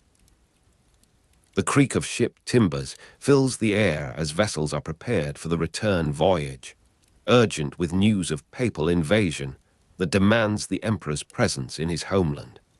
Frederick remains in the Holy Land only briefly, his achievement in Jerusalem cut short by the necessity of defending the Italian territories that form the base of his power. You feel the deck shift beneath your feet once more, the familiar sensation of departure now charged with the reverse direction of a journey, incomplete in its intention. The salt smell of the Adriatic waits at the far end of this passage, the same sharp bracing that greeted the outward voyage, now promising return to the political arena from which this expedition had offered temporary escape. The white glare of limestone recedes as the sails catch the harbor breeze, the Jerusalem spring giving way to the broader rhythms of the Mediterranean year. The fleet carries its burden of armed men back toward a Europe that has not yet determined how to receive this returning outcast. You watch the coastline of the Crusader states diminish toward the horizon, Acre and Tyre becoming indistinct against the waterline as the vessels find their heading for the Western Sea. Frederick stands at the rail with the same composure he displayed at departure, his crown packed among the possessions that mark his claim to a kingdom he must now govern from distance and through deputies. The creak of ship timbers on the return voyage accompanies each wave with the percussion of urgency, the vessel's structure protesting the haste of its turnaround. You observe how the sailors avoid direct address with their imperial passenger, uncertain whether the man who crowned himself in an empty church commands their respect or their pity. The heavier perfume of the Levantine coast lingers in the sails and the clothing of men who have breathed it for months, gradually yielding to the fresher salt of the open sea. The thought of what has been left behind presses upon each traveler, the negotiated settlement that proved temporary in retrospect, though it seemed durable in the making. You understand now that such uniqueness carries its own fragility. The treaty that Frederick secured through his months of negotiation with Al-Kamel established a Christian presence in the Holy City that lacked the defensive foundation of military victory, a presence maintained by the continued rationality of rulers who might be succeeded by men less inclined toward intellectual exchange. You feel the spray of the open Mediterranean against your face as the fleet rounds the Italian peninsula, the water colder than the Levantine coast had offered, the wind carrying a different quality of moisture. The politics of Sicily that delayed his original departure in 1215 now demand his immediate attention, the cycle of obligation and postponement beginning anew even before the Crusade's strange achievement can be properly assessed. The harbour at Brindisi receives the fleet with the altered light of a different season. The summer advanced toward its fuller heat since the departure of June. You stand once more among soldiers whose crusading vow has been fulfilled in ways they could not have anticipated, their armor bearing the dust of Jerusalem's streets, their souls still technically beyond the community of Christendom. The salt smell of the Adriatic fills your lungs with the sharp recognition of return, the same mineral tang that greeted the outward voyage, now marking the completion of a circle that has changed its beginning. Frederick moves ashore with the crown of Jerusalem concealed among his possessions, his status as self-crowned king of a distant city, less immediately relevant than the military challenge that awaits in his Sicilian territories. You follow through streets that remember the Excommunicate's departure, the fishermen who once made signs against evil, now observing with the more complex calculation of populations who have heard reports of his unlikely success. The white glare of limestone belongs to another geography, replaced here by the softer tones of Italian masonry warming in the afternoon sun. The campaign to reclaim his Italian possessions from papal forces occupies the months that follow with the relentless demands of military necessity.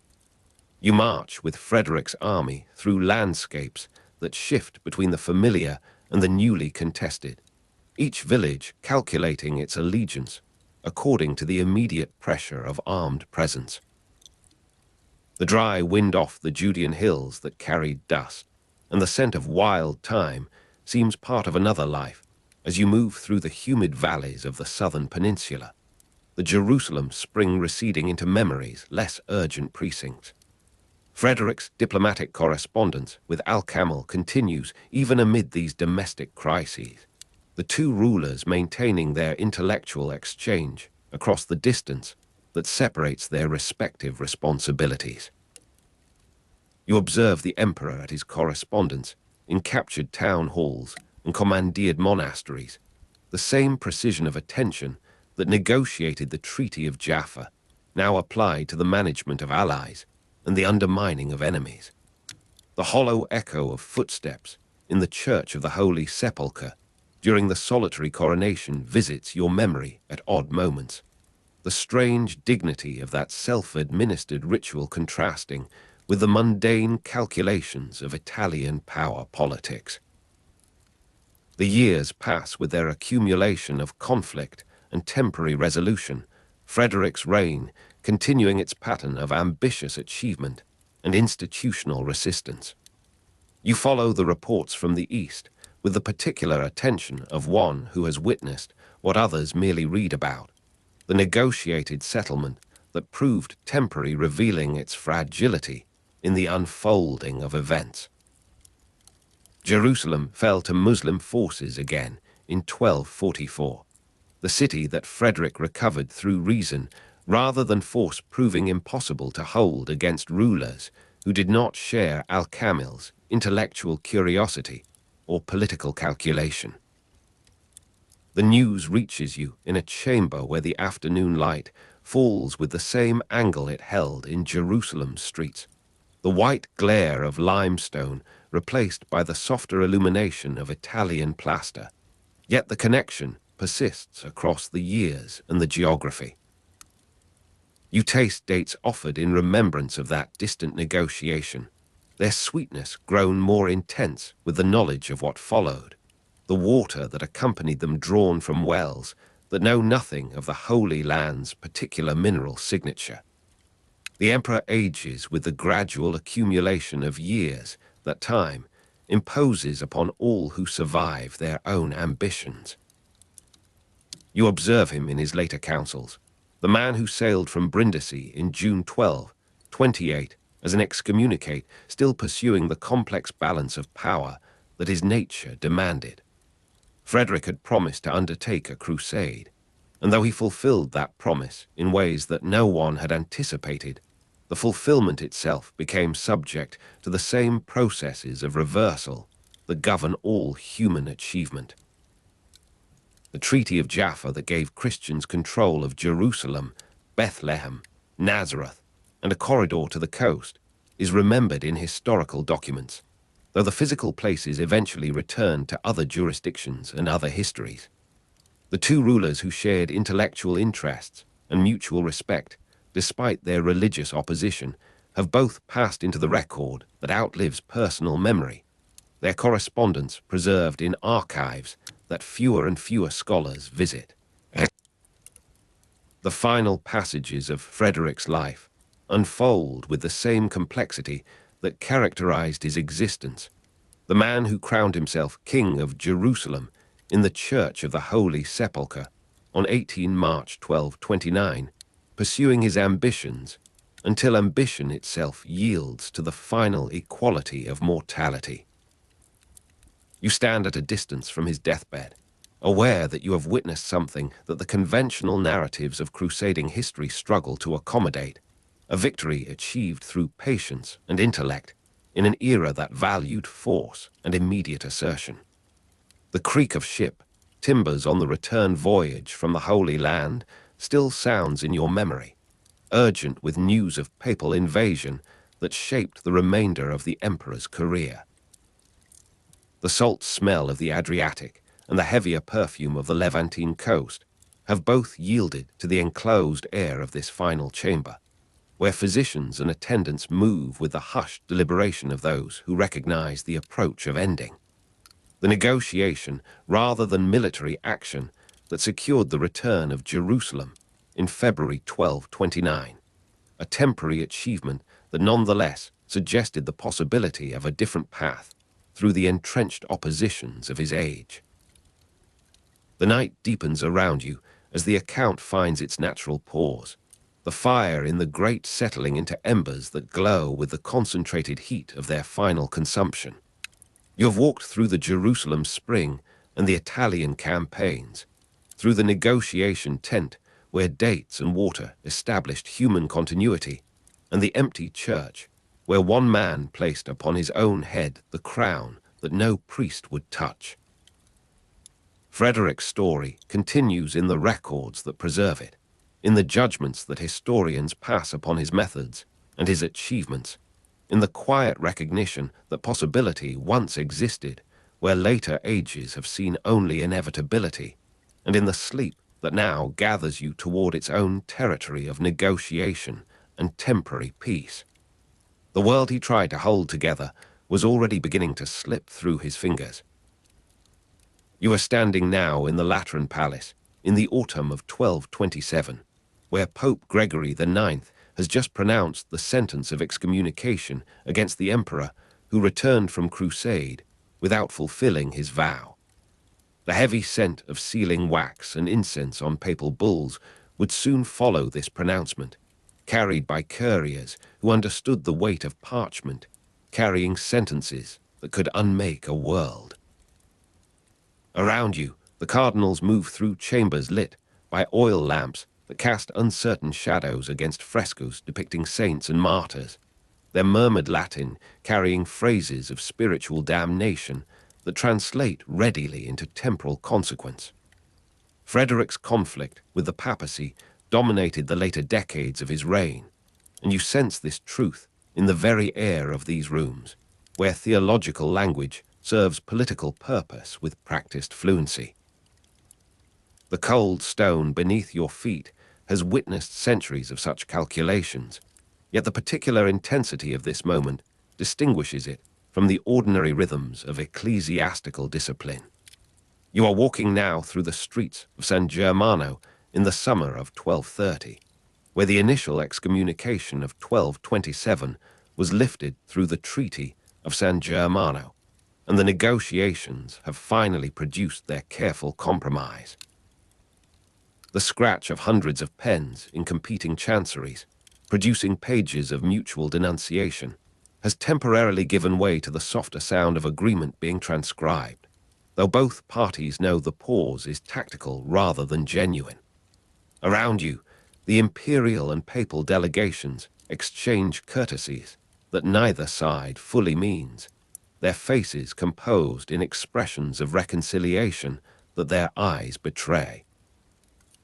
The careful wording of diplomatic letters, each phrase weighed for theological and political consequence, has produced this temporary armistice.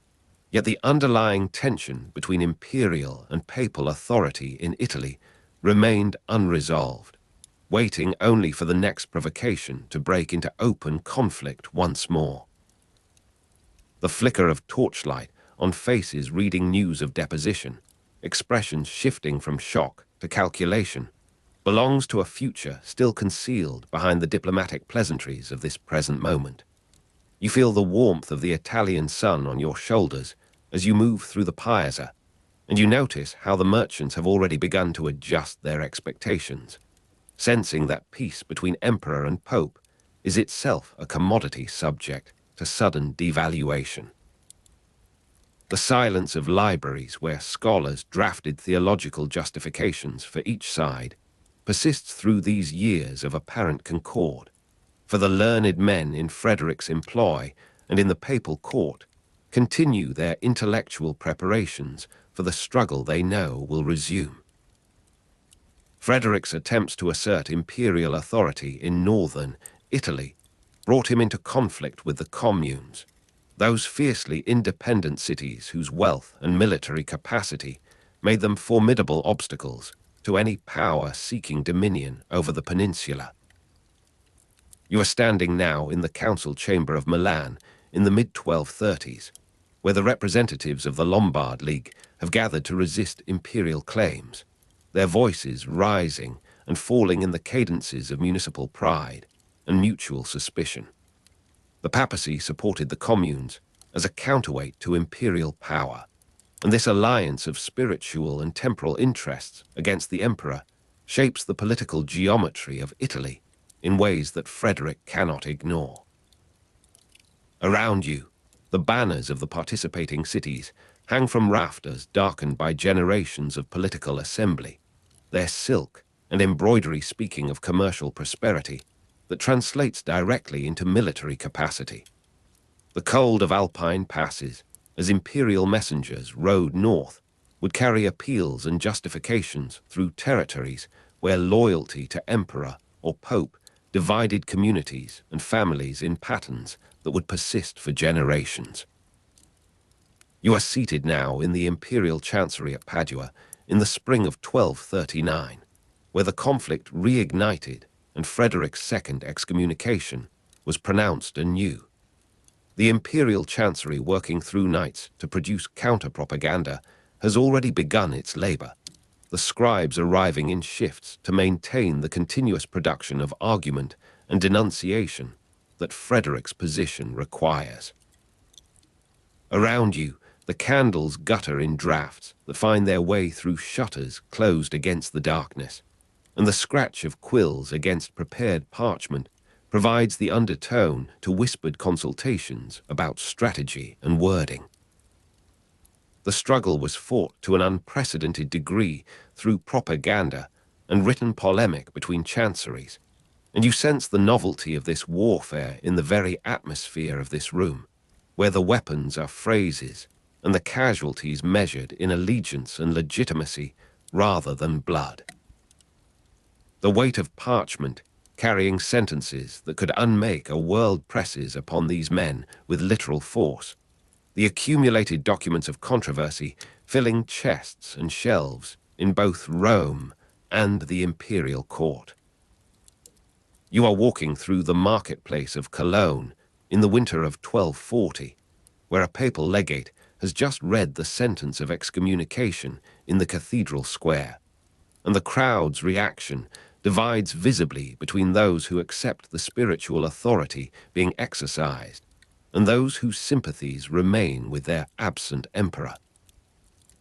Around you, the ordinary commerce of the city continues in uneasy proximity to the extraordinary drama of universal conflict, the sellers of bread and meat attending to their customers, while the greater question of allegiance hangs unresolved in the frozen air.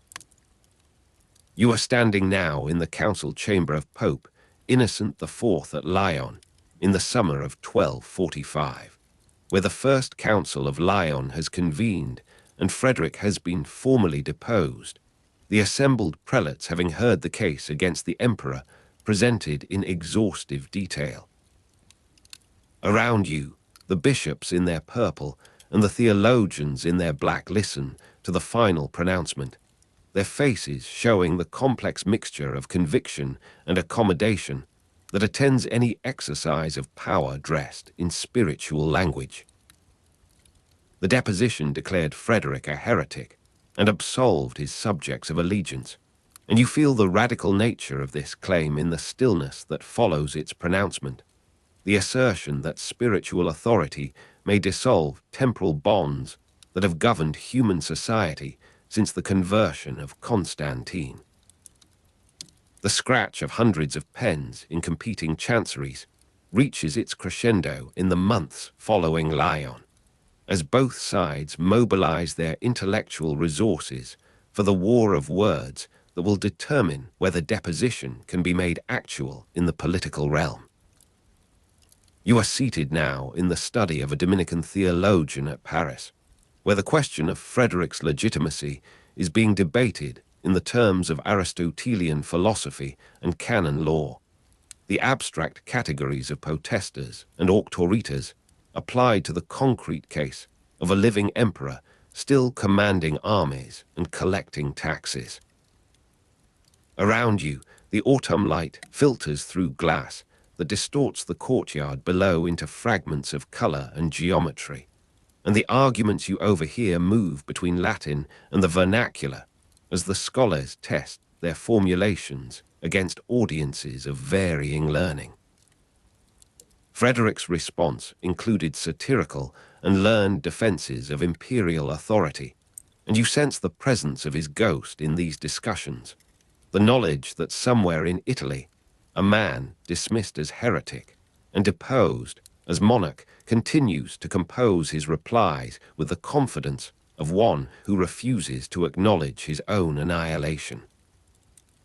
You are riding now through the Rhineland in the spring of 1246, where the papacy has sponsored anti-kings in Germany, Henry Rasp of Thuringia and later William of Holland, and the Landgrave has just been elected by a coalition of princes responsive to papal pressure and their own ambitions.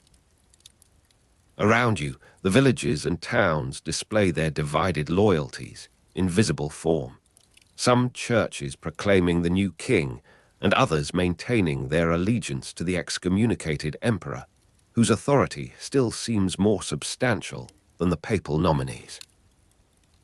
Frederick's excommunication increasingly eroded the personal bonds of loyalty on which his rule depended, and you see this erosion in the faces of minor nobles who calculate whether their oath to an excommunicated lord remain binding in the eyes of the church that mediates salvation.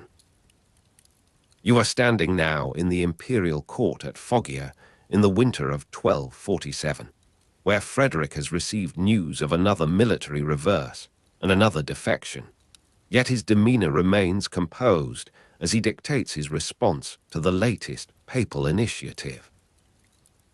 Frederick's composed public response masking private fury at the betrayal of his crusade success shapes his bearing in these moments, the memory of his negotiated return from the Holy Land converted by papal propaganda into evidence of bad faith and broken vow.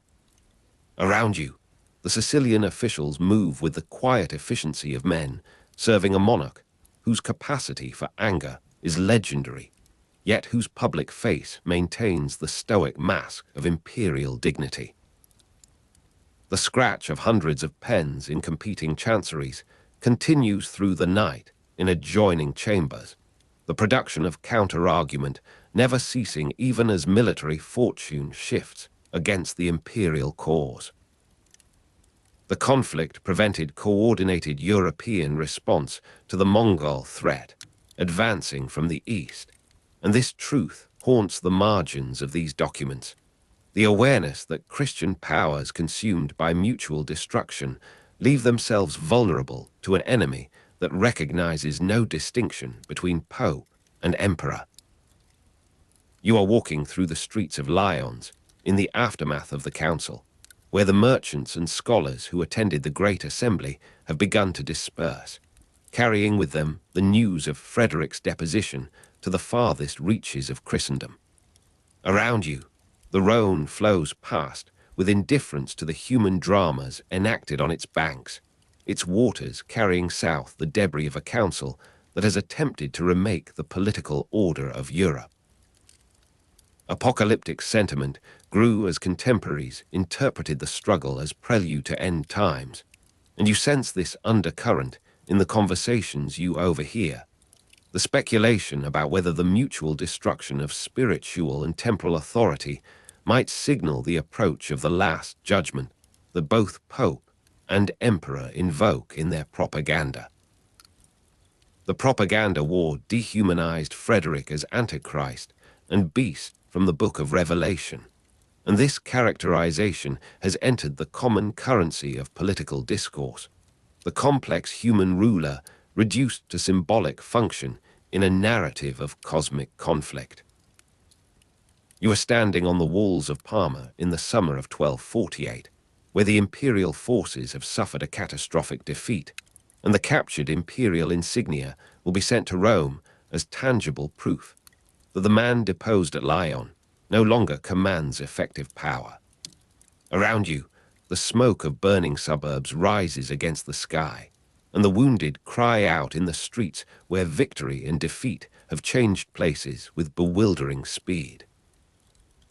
You are seated now in the chamber of a Franciscan chronicler at Padua in the spring of 1250, where the final phase of Frederick's life is being recorded with the mixture of admiration and condemnation that his complex career provokes.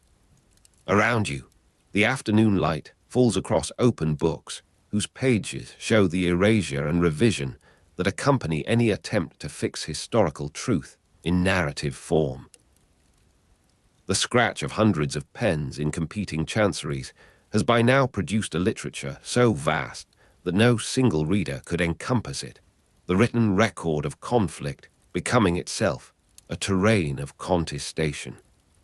You are standing now in the great hall of a Sicilian castle in the autumn of 1250, where Frederick has died in the midst of his continuing resistance, his body prepared for burial in the cathedral of Palermo, with the regalia that the Council of Lyon declared he had forfeited. Around you, the officials of his diminished but still functioning court move through the rituals of mourning and succession, their faces showing the particular grief of those who have staked their own identities on service to a master now removed from the scene of action.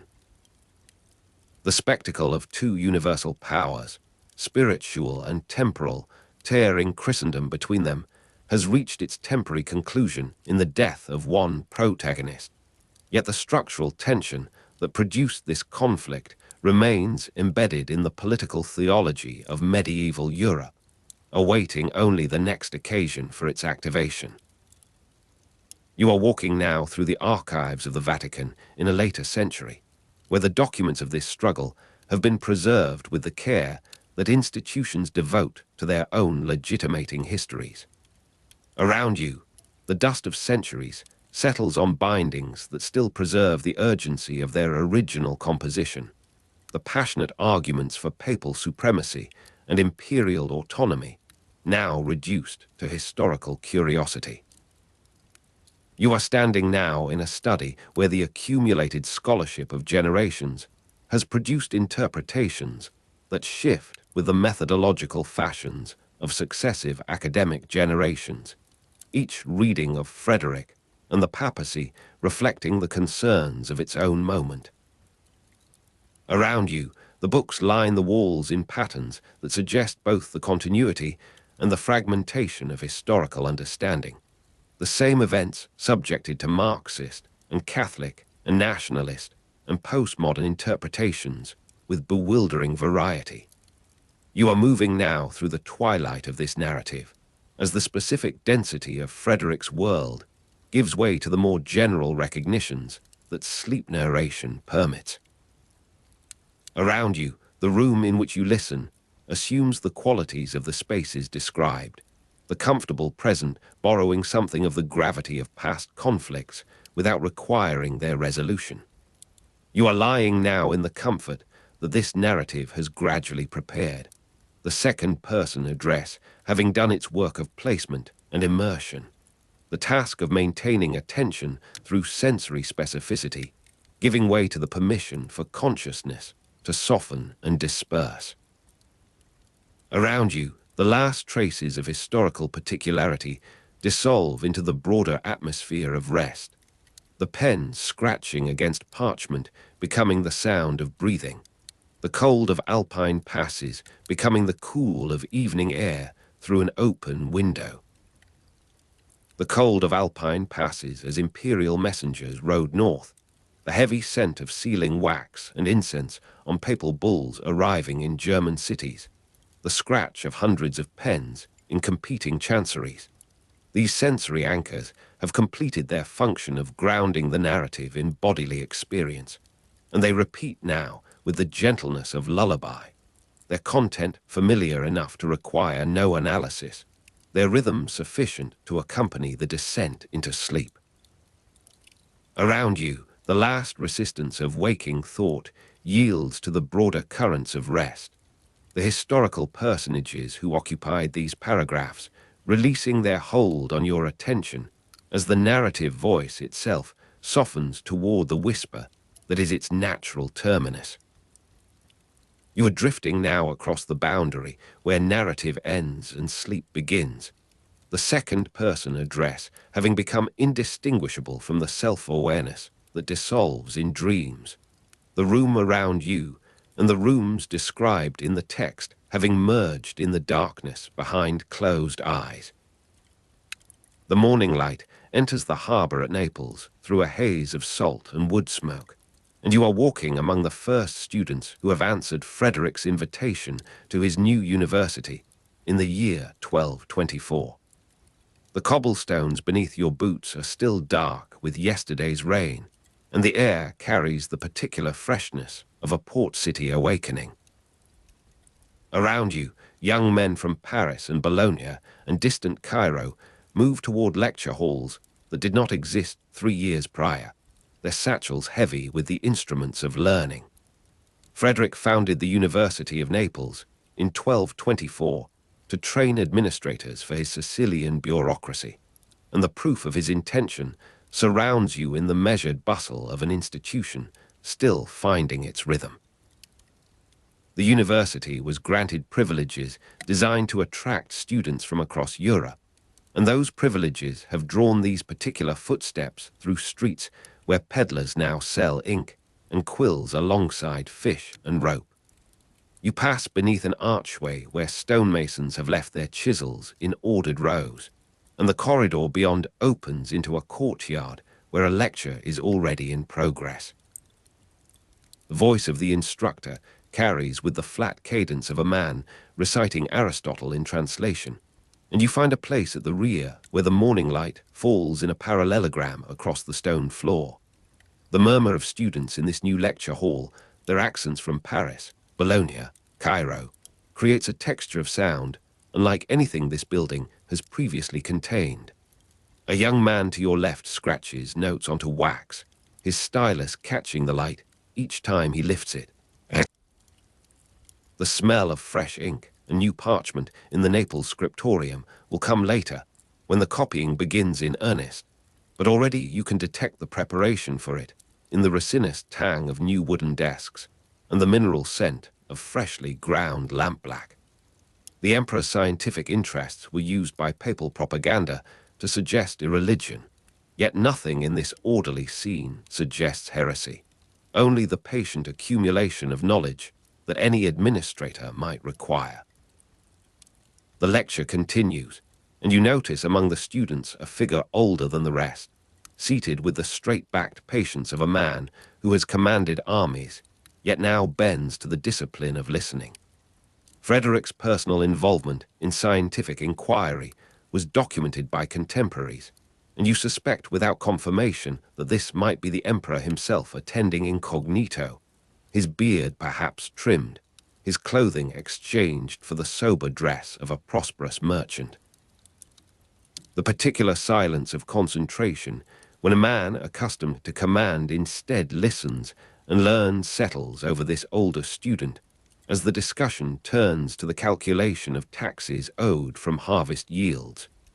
You watch his hand move unconsciously to a leather pouch at his belt, the gesture of a man accustomed to figures and their consequences. Frederick's skepticism about certain religious miracles was noted with alarm by orthodox writers, but skepticism in matters of faith need not preclude diligence in matters of state, and his attention to the lecture never wavers. The morning advances, and the courtyard empties as students disperse toward their next instruction. You remain, and the older student remains, and for a moment your eyes meet with the neutral acknowledgement of two observers in a space not originally meant for either of you. Then he rises and departs through a side door, his stride betraying the military training that no merchant's disguise can fully conceal. The weight of a brass astrolabe in the emperor's hands, cool and calibrated, is something you imagine him seeking now, the instrument that connects observation to understanding in ways that words alone cannot achieve. His patronage extended to mathematics and geometry, with practical application to architecture and siegecraft, and you sense the geometry of his mind in the precision of his movements as he disappears into the corridor beyond. The year has turned to 1231, and you find yourself in a chamber at Melfi where legal advisors from 3 traditions have gathered to shape the laws that will govern Frederick's Sicilian kingdom. The constitutions of Melfi, promulgated in this year, represented the first secular legal codification of the Middle Ages, and the careful drafting of the code, clause by clause, occupies the men seated around a table long enough to accommodate their number and their differences. The code blended Roman law, Norman customary law, and Byzantine administrative practice, and you observe how each advisor defends the customs of his origin while gradually recognizing the necessity of compromise. A Byzantine official in a dark cloak gestures toward a passage concerning property inheritance, his finger leaving a faint trace of oil on the parchment where his morning meal still lingers. A Norman lawyer responds with the rolling consonants of a man whose grandfather crossed the sea with William's companions, and the Roman jurist between them translates both positions into the Latin that will serve as their common tongue.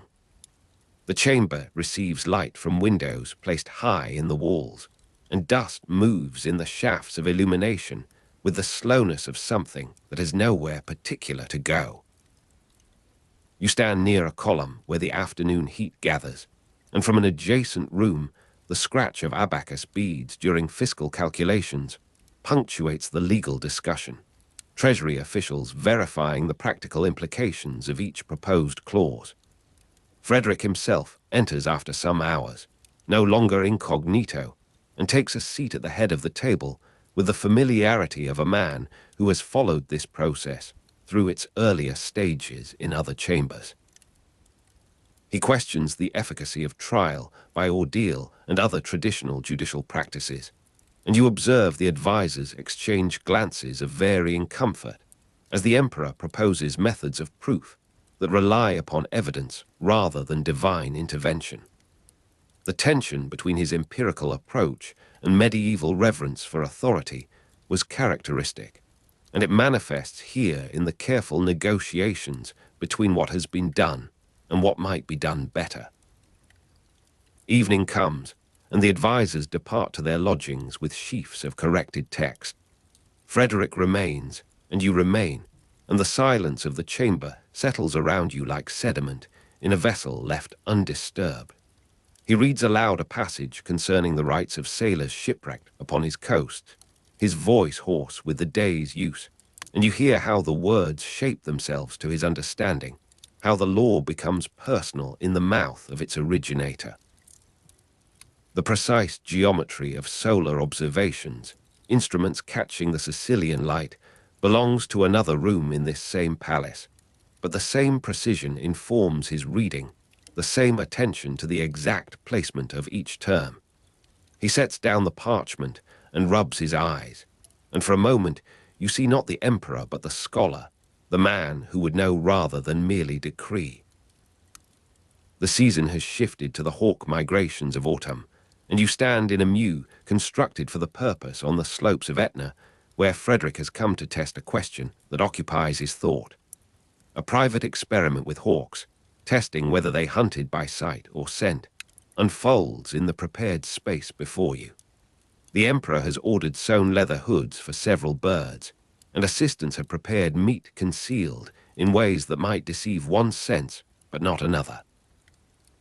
You observe Frederick's direct involvement as he handles a falcon with the competence of long practice, his fingers adjusting the jesses with a gentleness that belies the power of the creature's talons.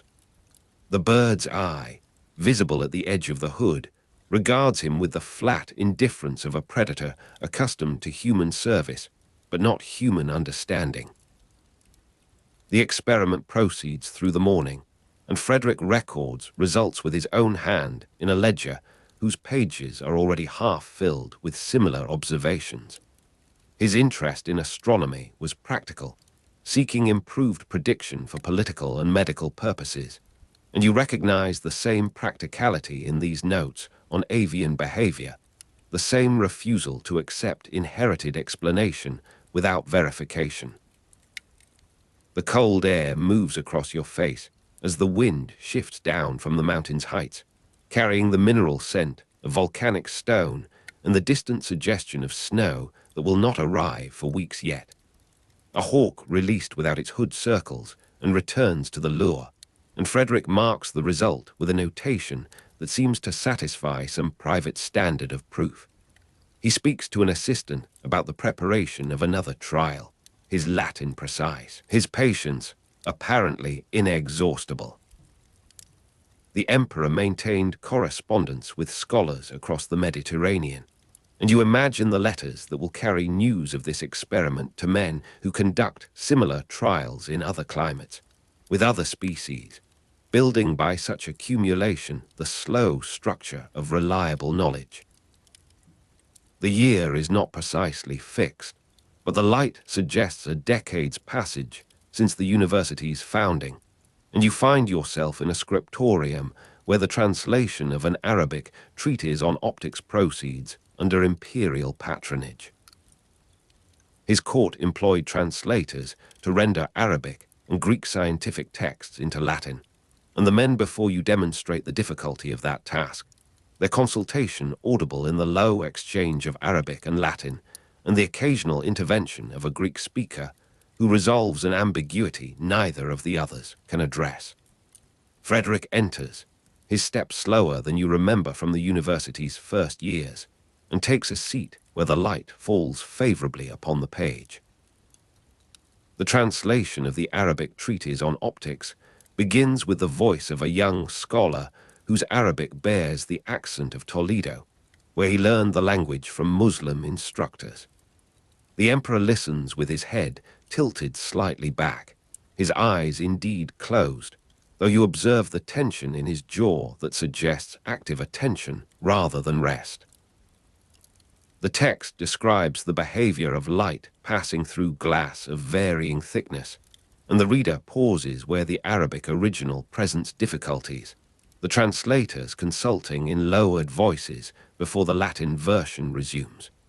Evening arrives, and the scriptorium empties of all but the most dedicated copyists.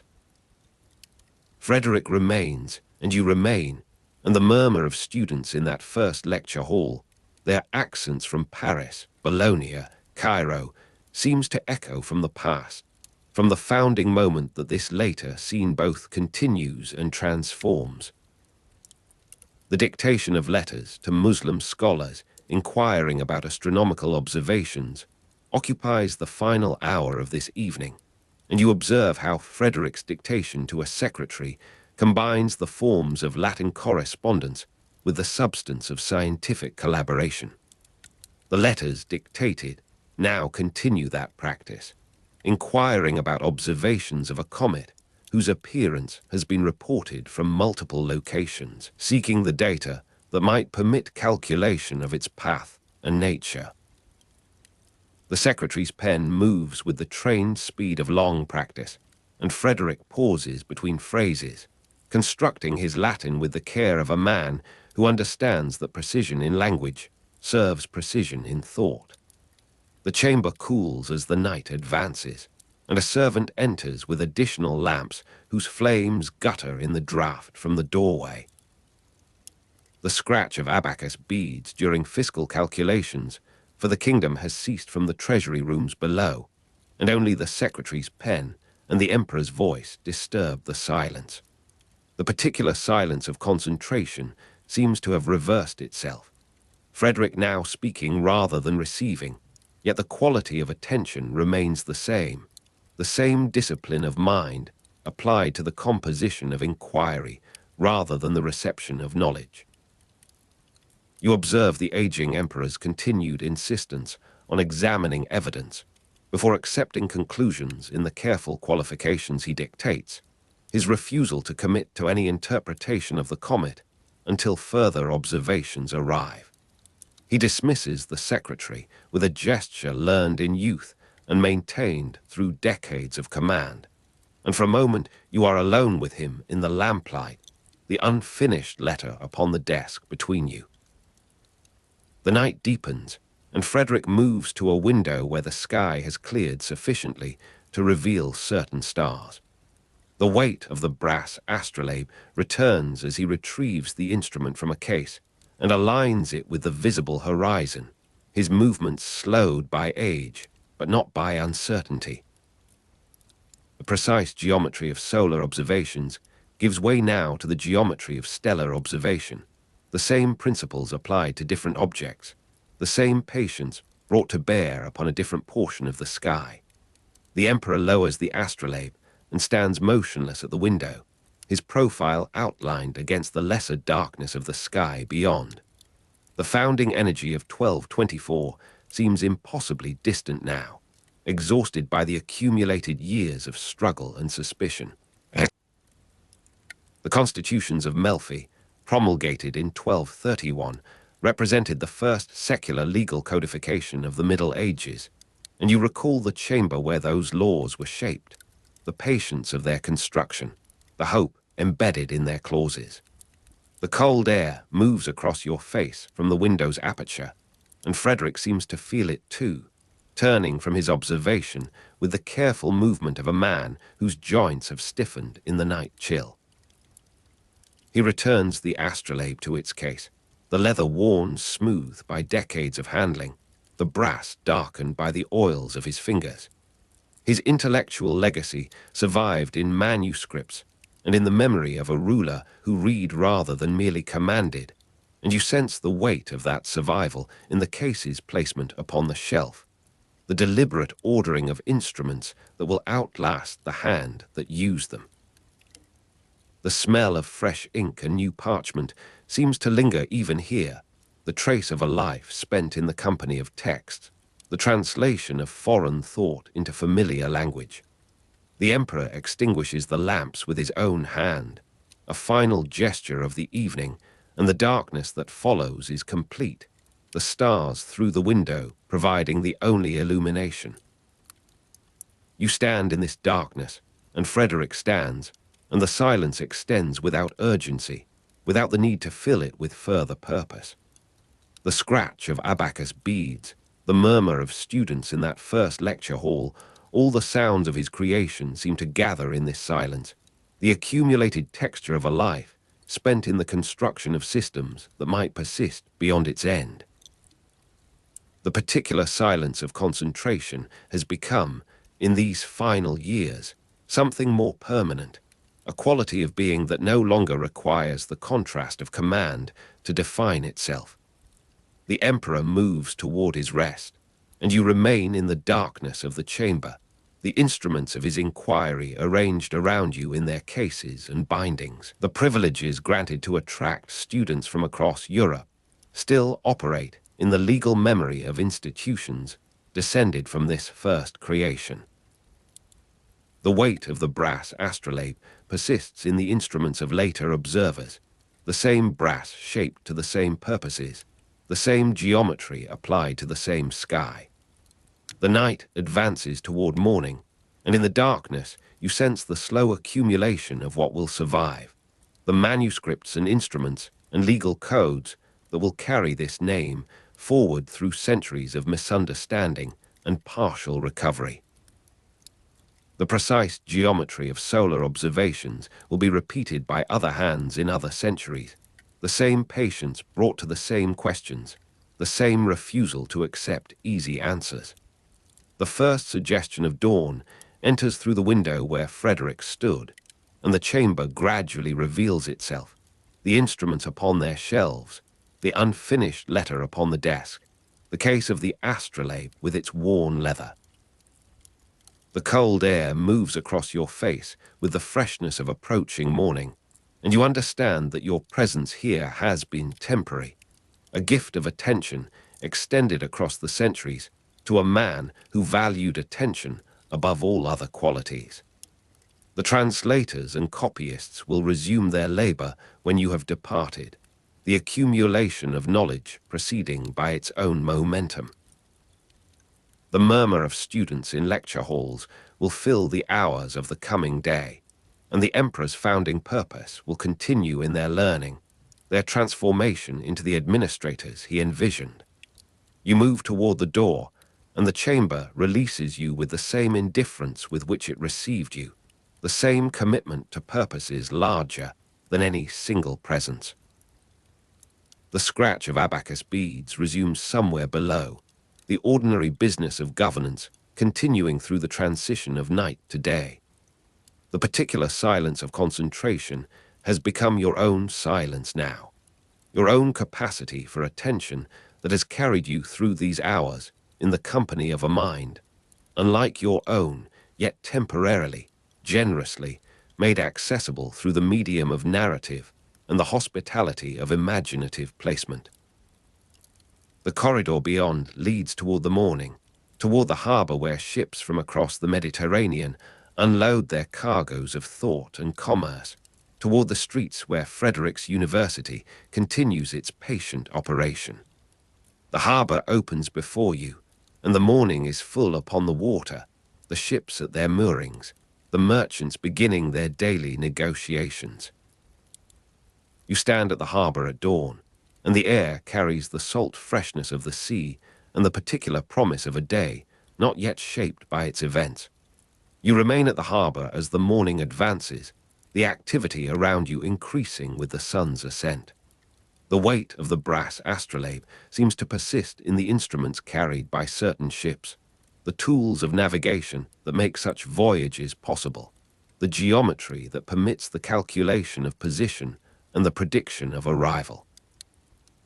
The precise geometry of solar observations continues upon the decks of these vessels, the same sun observed from different angles, the same principles applied to different purposes. The morning completes its transition to full day, and you understand that your presence in this time is drawing to its close, that correspondence will survive in the copies preserved in libraries from Baghdad to Oxford, the questions and answers that constitute the slow conversation of civilization. The harbor bustles with the fullness of morning, and you find yourself moving toward its edge, toward the water that receives the light and returns it transformed. The translation of the Arabic treatise on optics has become your own experience of light, the understanding of how it passes through media, how it bends and reveals. The aging emperor's continued insistence on examining evidence before accepting conclusions has become your own insistence, the habit of attention cultivated in his company and now carried forward into whatever morning awaits beyond this narrative. The water receives your reflection, and for a moment you see yourself as Frederick might have seen, a figure temporary and observing, present without demanding presence, attentive without requiring acknowledgement. The particular silence of concentration has prepared you for this moment, this transition from the observed to the observing, from the narrative to the life that continues beyond its frame. The light upon the water steadies into the full clarity of morning, and you understand that the story continues in your own capacity to receive it, your own attention to the geometries of light and law and patient inquiry that Frederick embodied. You are standing upon a low ridge of limestone, some 20 miles inland from the Adriatic coast, where the heel of Italy presses into the Mediterranean Sea. The morning air carries the thin dryness of Apulian summer, and before you stretches a landscape of ancient olive groves and parched earth, silver green beneath a sky already whitening toward noon. Frederick has ridden here from Andria, leaving his escort at the foot of the hill, and now he paces alone across the summit with the deliberate stride of a man accustomed to measuring ground for encampments. The year is 1240, perhaps 1241, and the Emperor of the Holy Roman Empire, King of Sicily and Jerusalem, has chosen this elevation for reasons he has not fully disclosed to the clerks who trail his movements through parchment memoranda. Around you, the hilltop offers nothing but wind-scoured stone and sparse grass, yet Frederick pauses at 4 points, then 8, and his boot marks a shape upon the earth that his surveyors will later transcribe with cord and rod.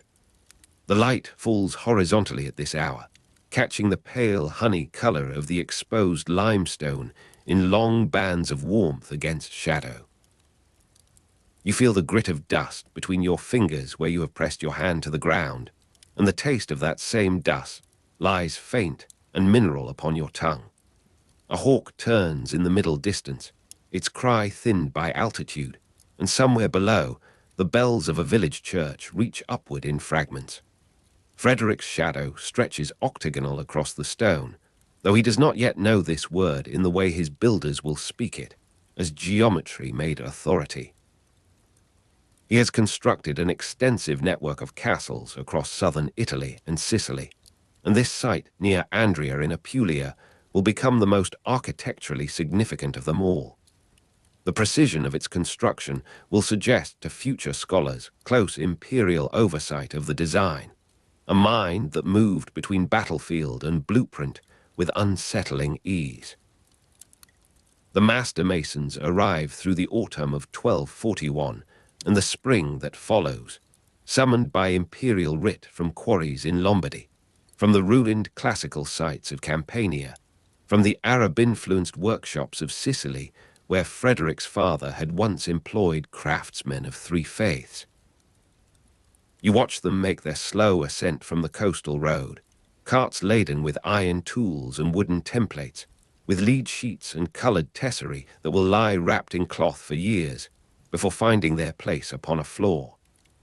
The scrape of chisels on limestone begins before the foundations are fully marked, as masons test the quality of local stone and find it sufficient, even admirable, for the precision their emperor demands. The dust catches in hot Apulian sunlight, rising in thin columns from each stroke, and the men work with their tunics open to the waist, their skin darkening to the color of the earth they disturb.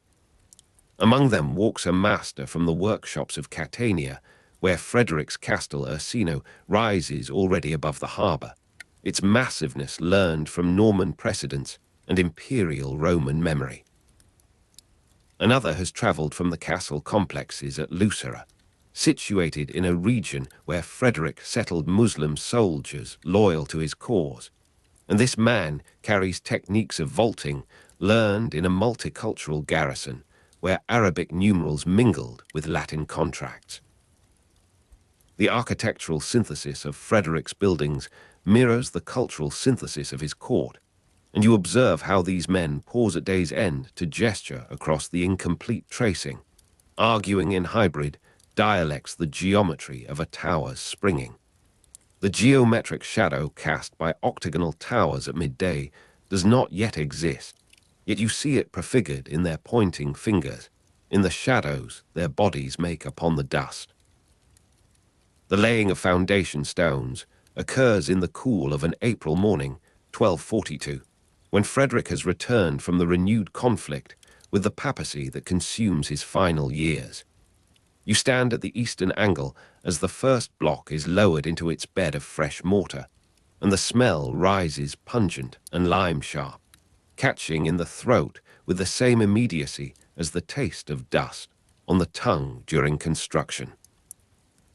The inscription is carved already into the stone's face, Latin letters claiming territory in perpetuity, though the emperor who commissioned it will not survive to see the full meaning of perpetuity tested. Frederick's building program served both practical administrative needs and ideological representation, and this foundation, laid in the period of his renewed conflict with the papacy, speaks a language of permanence against the transience of political fortune. Around you, the other 7 foundations await their stones, and the surveyors have already calculated that each will bear equal weight, that no angle will dominate, that the octagon will speak of harmony rather than hierarchy. Messengers arrive weekly with news of armies maneuvering near the Lombard plain, of papal bulls that name him heretic and usurper. Yet Frederick returns to this hilltop in the summer of 1242, in the autumn of 1243, and you observe him walking the emerging walls with the patience of a man who has learned that stone outlasts argument. Castel del Monte, built in the 1240s near Andria in Apulia, rises gradually from the hillside, its octagonal plan with 8 octagonal towers becoming visible for miles across the surrounding landscape. The geometric precision is unusual for military architecture, and travelers on the coastal road begin to mark its silhouette against the sky, wondering what lord commands such mathematical regularity. The use of classical architectural elements reflects Frederick's self-conscious imperial Roman identity, and you recognize in the Corinthian capitals that arrive crated from distant workshops a deliberate quotation of antiquity, a claim of continuity with emperors who built in marble 2 civilizations past. The pale honey color of the stone at sunset warms as the day cools, and you have learned to read the hour by this transformation, the limestone flushing from white gold to amber to rose gray as the sun descends toward the distant mountains of the Gargano. Frederick's solitary visits to the unfinished structure mark the rhythm of his final years, planning its use in conversations with himself, for he has brought no favorite courtier to share this project, no chronicler to record his intentions. The castle's purpose remains debated among scholars, hunting lodge, fortress, or symbolic throne, and you sense in Frederick's silence a deliberate ambiguity, a refusal to fix meaning that mirrors the complexity of his own position between cultures, between the Islamic learning of his Sicilian youth and the Christian legitimacy his papal enemies demand. The interior was originally decorated with imported marble and intricate floor mosaics, though the craftsmen for these finishing works have not yet arrived, and Frederick walks through rooms still raw, their floors beaten earth, their walls open to the wind that carries sounds of a kingdom that would not outlast its maker. By the spring of 1244, the first story stands complete, and the 8 towers have risen to their full height, each octagon nested within the greater octagon like a mathematical proposition demonstrated in 3 dimensions. You climb the internal stair on a morning of unusual clarity, the steps cut with precision into the thickness of the wall, and emerge onto the roof platform where Frederick has stood before you. The castle's location on a hilltop allowed extensive views across the surrounding landscape, and now you receive what he received. the silver thread of the coastal road winding toward Bari, the darker mass of the Merge Plateau to the south, the infinite gradations of olive and almond and bare rock that compose this kingdom's skin. The wind across the hilltop moves steadily from the east, carrying the salt of a sea you cannot see, and you understand how this elevation served practical administrative needs even as it proclaimed ideological representation, how visibility became power in an age of slow travel and slower news. The geometric shadow cast by octagonal towers at midday sharpens and shortens through the seasons, and you have watched it migrate across the courtyard floor, a sundial without gnomon, telling time in the language of pure form. Castel del Monte's mathematical proportions have suggested to some scholars symbolic or astronomical significance, and you consider this in the silence of noon, when the shadows contract to their minimum, and the stone seems to hover between substance and idea. The octagon carries meanings Frederick would have known. The eighth day of resurrection, the baptismal font shape, the intermediate form between square earth and circle heaven. Yet you resist the temptation to fix his intention, for Frederick's building program served both practical administrative needs and ideological representation, and the greatest buildings perhaps always serve both, their meanings multiplying across centuries like the shadows that now lengthen toward evening. You remember how Frederick moved between his projects, inspecting, correcting, demanding standards that exhausted his overseers.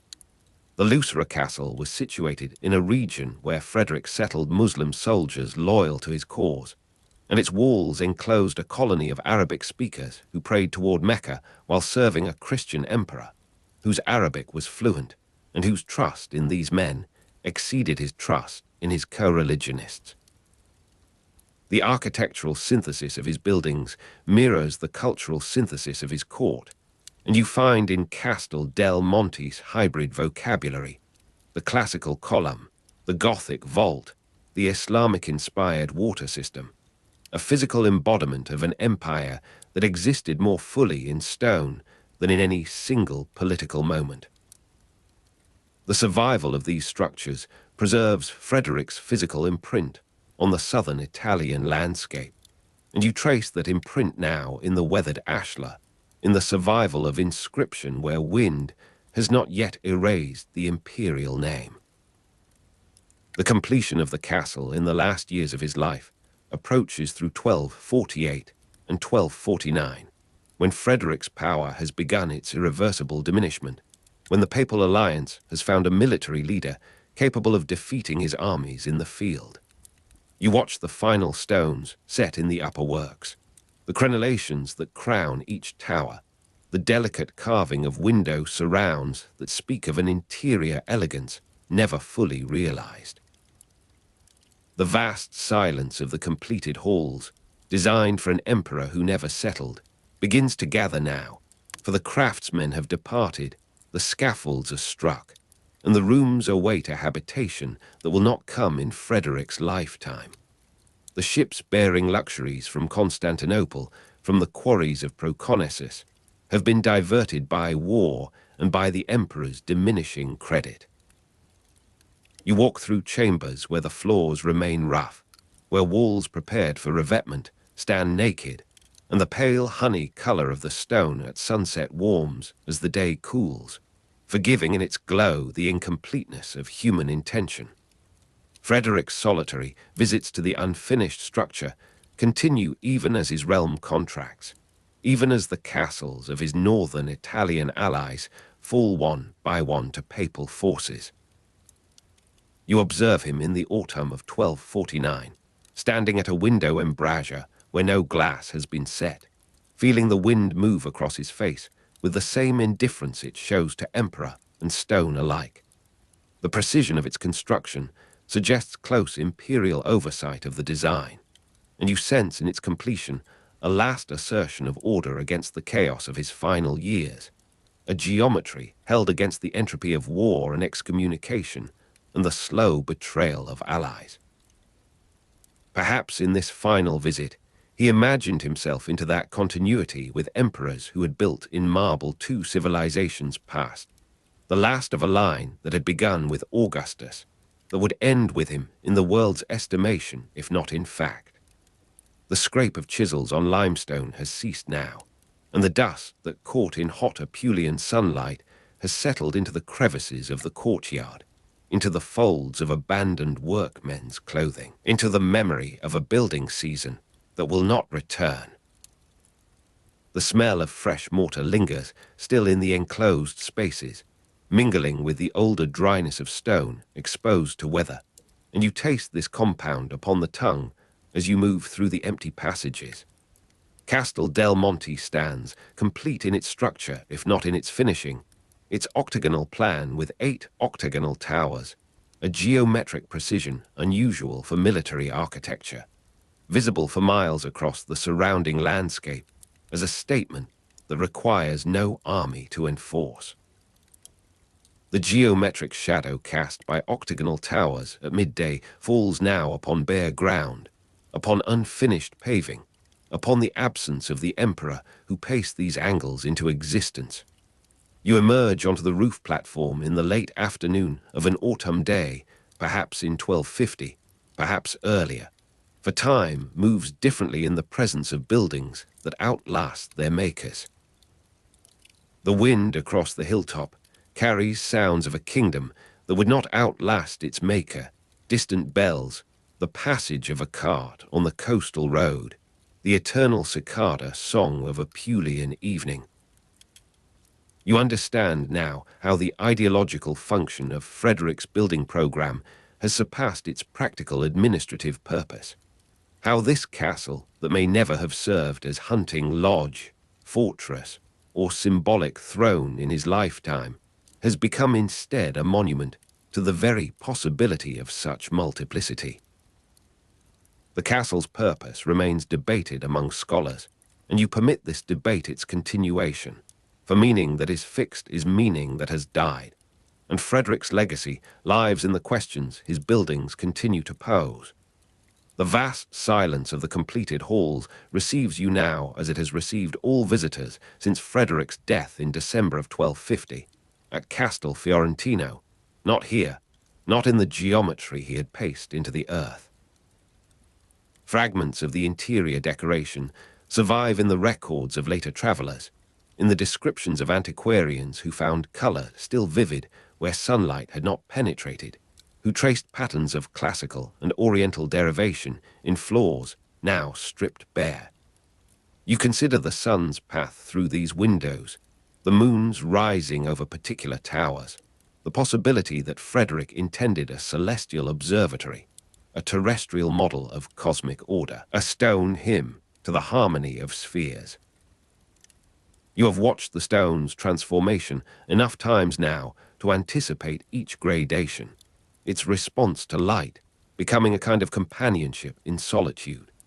You trace Frederick's imprint across the distances visible from this elevation, to other hills where other castles stand, to the coastal plain where Castel Ursino at Catania faces a sea that has not changed its level since Frederick's surveyors measured the harbor. You remember how each served different needs of empire, how the Lucera castle was situated in a region where Frederick settled Muslim soldiers loyal to his cause, how that settlement represented both pragmatic military policy and a deeper vision of coexistence that his papal enemies could not comprehend. You find in this hilltop octagon the culmination of Frederick's imperial Roman identity, a building that speaks Latin in its proportions, even as it remains silent about the man who conceived it. The geometric shadow cast by octagonal towers at midday has lengthened now into evening, and you descend through the internal spaces with the slow steps of one who does not wish to leave a place that has become, through patience and attention, a kind of home.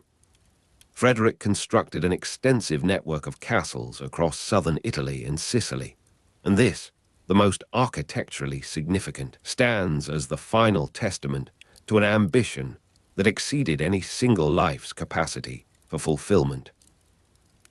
You take the view once more, the last light catching the distant Adriatic, the first stars emerging in the eastern darkness, the wind moving steadily as it has moved across this elevation since, before the emperor paced its angles, as it will move when all memory of his name has dissolved into the longer patience of stone.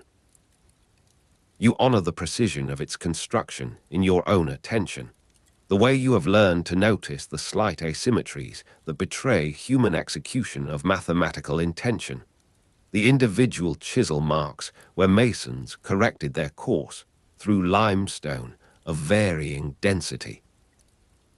The scrape of chisels on limestone, the dust catching in hot Apulian sunlight, these have passed into memory and record, yet you recover them in the tactile quality of the walls, in the understanding that patient labor made this place, that human hands positioned each stone with an accuracy that would challenge modern measurement.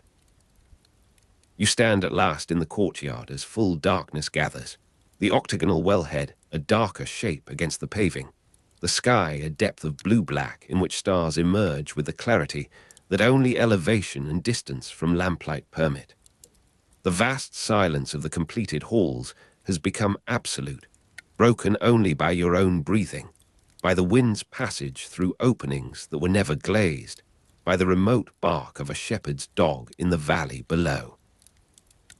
Castel del Monte receives the night as it has received 8 centuries of nights, its stone cooling now, its shadows merging into the uniform darkness that geometry temporarily interrupts with form. Frederick's solitary visits to the unfinished structure have ended, yet something of his presence persists in the mathematical regularity, in the classical quotations, in the very ambiguity of purpose that keeps scholars debating whether hunting lodge, fortress, or symbolic throne. The smell of fresh mortar has long since dissipated, and the taste of dust on the tongue during construction belongs to men whose names were never recorded, whose labor survives only in the accuracy of what they built. You move toward the portal that leads to the outer world, your hand trailing along the ashlar's weathered face, and the pale honey color of the stone at sunset has given way to the gray of moonlight, the warmth stored through day now slowly releasing into the cooling air. You carry Frederick's imprint with you as you pass beneath the lintel, as you descend the approach that his engineers cut into the hillside, as the castle recedes behind you into the silhouette that travelers have witnessed for 8 centuries. The geometric shadow cast by octagonal towers at midday will return with tomorrow's sun, sharp and mathematical on bare ground, and you leave it to its patient cycle, its demonstration that form persists when purpose has become uncertain, that stone outlasts the hands that shaped it and the imperial will that conceived its proportions. The wind across the hilltop follows you downward, carrying sounds of a kingdom that would not outlast its maker, yet whose maker has survived in ways that neither he nor his enemies could have predicted. You recognize in your own backward glance a final acknowledgement of that imperial Roman identity's persistence, its refusal to be erased by papal condemnation or by the passage of centuries into mere antiquarian interest. You reach the coastal road as the first hint of dawn begins to pale the eastern sky, and you do not look back again, for the castle has entered your possession in the only way that matters, as internal landscape, as geometry of patience and precision against which other experiences will be measured. You will remember the interior decoration in other buildings, in other moments of unexpected beauty preserved against time's erosion, recognizing in each the same imperial ambition to fix meaning in durable material, to speak across centuries in a language of color and pattern and mathematical proportion. The December cold of the Apulian plain settles against the walls of Castel Fiorentino, and you are standing in the outer courtyard, where olive trees stand silver in weak light. Frederick II has come here, to this fortress near Lucera, because the Muslim soldiers of his personal guard remain his most loyal followers in an empire that fractures around him. You feel the chill move through the wool of your cloak as you watch a servant carry steaming water across the packed earth, bound for the chamber where the emperor lies dying. The sky above Lucera holds the pale grey of winter afternoons that end too early, and somewhere beyond these walls the kingdom of Sicily waits in uneasy suspension, uncertain whose hand will next claim its governance. Frederick II died on 13 December 1250 at Castel Fiorentino near Lucera in the kingdom of Sicily, and the date approaches now through the shortening days with the inevitability of all endings that history has already recorded. Around you, merchants unload cargoes of medicinal herbs from the east, though whatever fever or illness claims the emperor will not be turned back by these preparations. The particular silence of a death chamber already seems to emanate from the upper windows, curtains dampening all but essential sound from within. You move through the archway into the inner passage, where stone walls release their stored cold into air that smells of tallow and damp, wool, and the failing sweetness of dried lavender. A physician passes with eyes downcast, his robes whispering against the mortar, and you understand that the 55-year-old man who has been Holy Roman Emperor for 30 years has reached the terminus of his remarkable trajectory. The weight of winter wool coverings will prove insufficient against the chill of dying, yet they are piled upon him nevertheless, layer upon layer of woven warmth that cannot reach the source of the cold.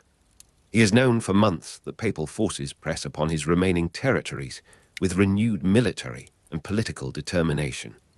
The room darkens slowly as candles burn low and are not replaced, and you stand at the threshold observing the play of shadow across assembled faces. The Muslim soldiers who have followed Frederick since his Sicilian youth maintain their prayer in an antechamber, and the distant sound of their devotion reaches the emperor's ear as a final foreign cadence, the Arabic tones he cultivated against Latin suspicion in Rome. You notice how the dictation of last arrangements proceeds in fragments, the voice faltering, secretaries leaning closer to catch each phrase. He knows the empire will fragment. This man who once moved between Germany and Sicily and Jerusalem with the confidence of one who believed geography itself would bend to his will. The smell of medicinal herbs, failing against his condition, mingles now with frankincense brought by a bishop who has come to ensure Christian burial, a compromise between the emperor's cosmopolitan sympathies and the orthodox requirements of his station. Castel Fiorentino holds this scene of diminishment that no magnificence of court could have prevented. The December cold presses against the shutters as if seeking entry, and you pull your own wool more closely about your shoulders, feeling the sympathy of the living for the dying that transcends the immense distance of rank. The day proceeds through its ordinary motions toward this appointed hour, the olive trees silver in weak light beyond the walls, servants moving through their tasks with the quiet efficiency of those who have witnessed mortality before. You watch a candle gutter and fail, its wick surrendering to the pool of melted tallow, and no hand moves to replace it. The slow darkening proceeds by this incremental negligence, each extinguished flame a small rehearsal for the greater darkness gathering at the center of the chamber. Secretaries continue their work by the remaining light, quills scratching across vellum that will outlast the hand that guided them, words fixing arrangements that the living will honor or ignore according to their necessities. The particular silence of the death chamber deepens as even essential sounds diminish, and you find yourself holding your breath as the rhythm of the emperor's respiration alters. He draws a breath that seems to search the far reaches of his diminished strength. The Muslim soldiers at prayer have fallen silent, their devotion completed, and in this pause the room holds its own suspension between one world and whatever follows. You are standing at a harbor at dawn, But this is no harbour. This is Castel Fiorentino in December 1250, and the vessel that departs carries no cargo but a single life that has contained multitudes. The cold air moves across your face from some ingress of the outer weather, and the final exhalation comes with such quietness that several moments pass before the assembled company acknowledges what has occurred. The immediate aftermath unfolds with the strange practicality that attends all deaths of the powerful, and you observe the rivalries that will scramble for pieces of his inheritance even before the body cools. The news must travel by horseback and ship across territories that will soon know other masters. Secretaries seal their documents, physicians withdraw, the bishop begins preparations for rites that will commit this soul to judgment.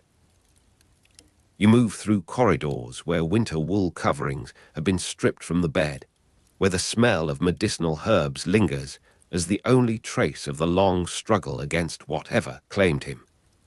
The distant sound of Muslim soldiers at prayer will not be heard in this chamber again, their service ended, their future uncertain in a kingdom that depended upon the emperor's peculiar protection. The secretive initial burial proceeds by night, and you follow the torchlit procession through olive groves where silver branches catch the flame and release it in fragments. They carry him first to a place of concealment, this man who was Stupor Mundi, wonder of the world, for the roads between Lucera and Palermo swarm with enemies who would desecrate what Rome has already condemned. The December cold reaches through your garments as you walk, and the particular silence of the death chamber seems to have expanded to encompass the entire landscape, the living moving through their necessary motions with hushed deliberation. Torches sink in the hands of bearers who must conserve their light for the miles remaining. Frederick II was buried in the cathedral at Palermo, though his tomb was later destroyed, and this first interment is merely a chapter in the longer translation of his remains. The cathedral at Palermo receives him finally, and you are standing in the nave where light falls through Norman windows in patterns unchanged since his grandfather's time. The burial here represents a triumph of loyal planning over the chaos of war, the body transported through hazards that the living barely survived. Around you, merchants unload cargoes of spices and silk, for Palermo remains a port of trade regardless of who claims sovereignty, commerce continuing through political storms with the indifference of water finding its level. The smell of medicinal herbs has long since dispersed, replaced by the frankincense of cathedral ritual and the damp stone breath of the crypt where his tomb will stand until its later destruction. You feel the cold air move across your face from the sea entrance, and the weight of winter wool coverings seems excessive now in the milder climate of the Sicilian coast, though you keep your cloak about you for the ceremony of mourning that propriety demands. The immediate political vacuum extends far beyond this island kingdom, and you observe rivals scrambling for pieces of his inheritance with the desperate energy of those who sense opportunity narrowing toward closure.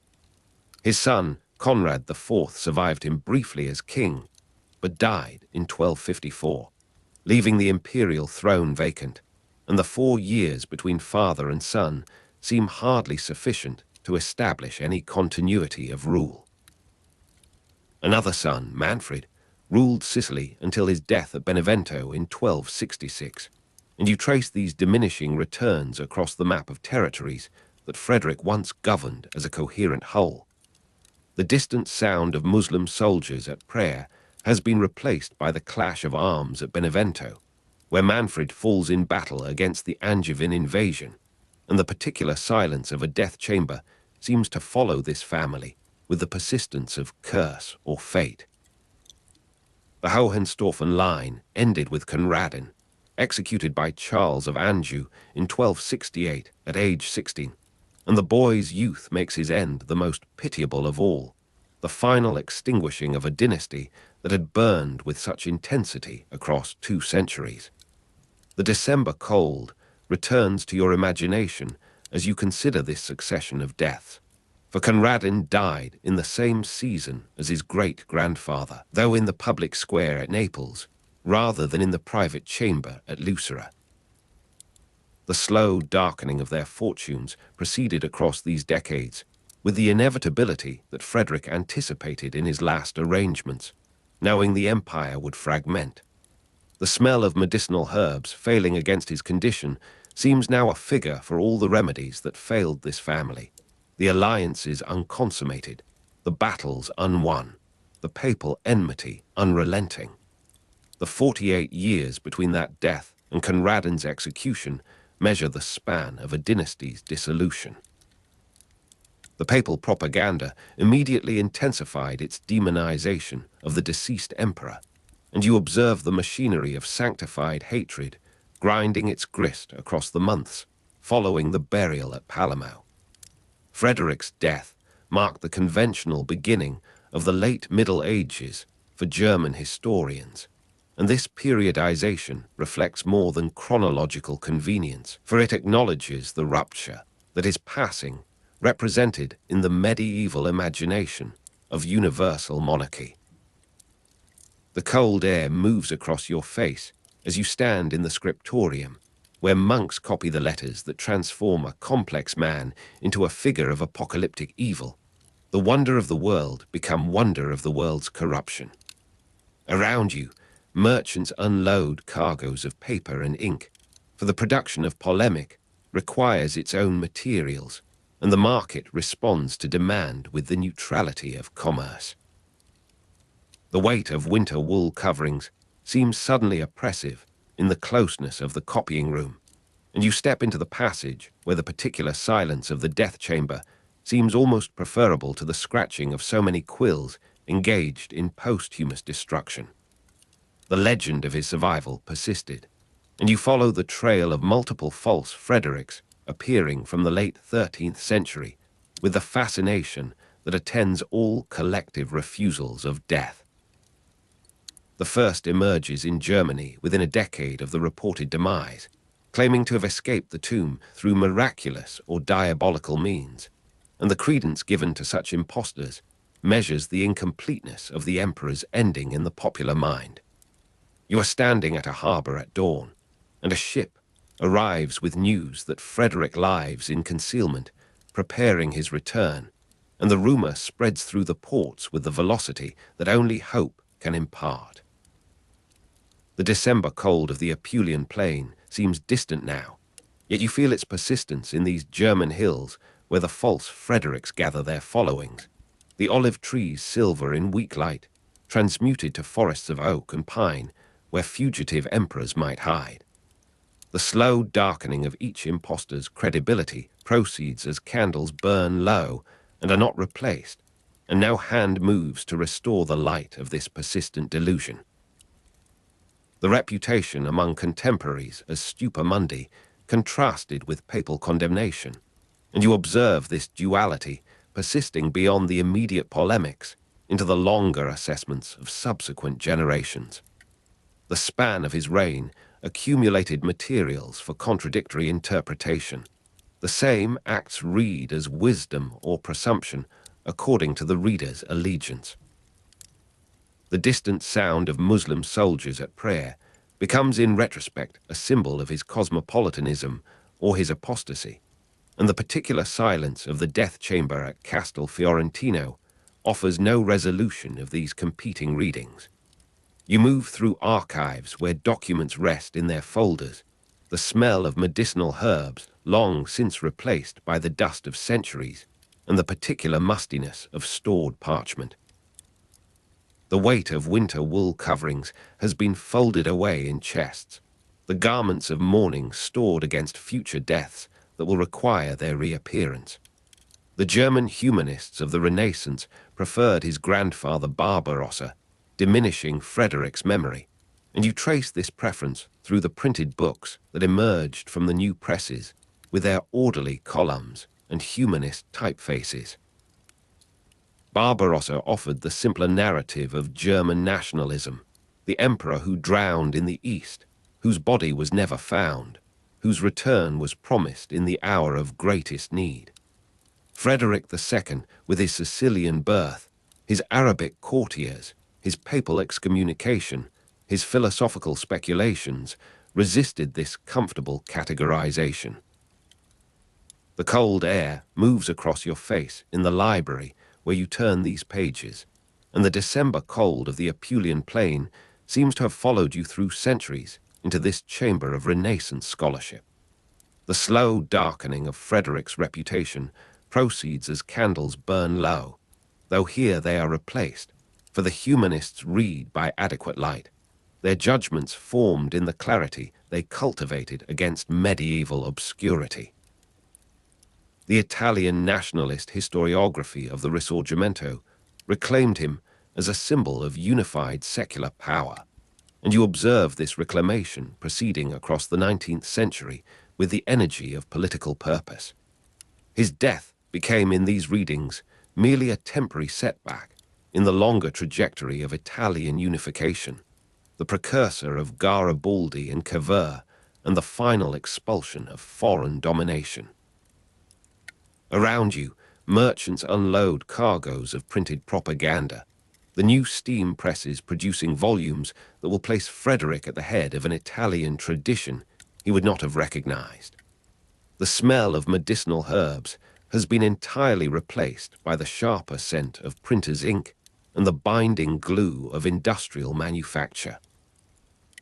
The particular silence of a death chamber finds no echo in these bustling streets of Milan and Florence and Naples, where the Risorgimento proceeds with its own noisy necessities. The weight of winter wool coverings has given way to the lighter fabrics of modernity, and you feel almost overdressed in your historical imagination, your sympathy for the cold of dying, anachronistic in this climate of national aspiration. Ernst Kantorowicz's 1927 biography created a romanticized Frederick that dominated German scholarship for decades, and you enter the study where this work was composed, the lamp burning late into the Weimar nights. The particular silence of a death chamber seems to have settled here too, the concentration of the scholar producing his own isolation from the contemporary world. The December cold reaches through his descriptions with the intensity of one who writes from his own exile, the olive trees silver in weak light, becoming symbols of a Germany that the author will soon be forced to leave. The slow darkening of the Weimar Republic proceeds around him as candles burn low, and this time they will not be replaced, the Nazi ascent bringing its own illumination of burning and destruction. Frederick II becomes in Kantorowicz's pages the wonder that was Germany, the culture that might have been, the unity that historical catastrophe denied.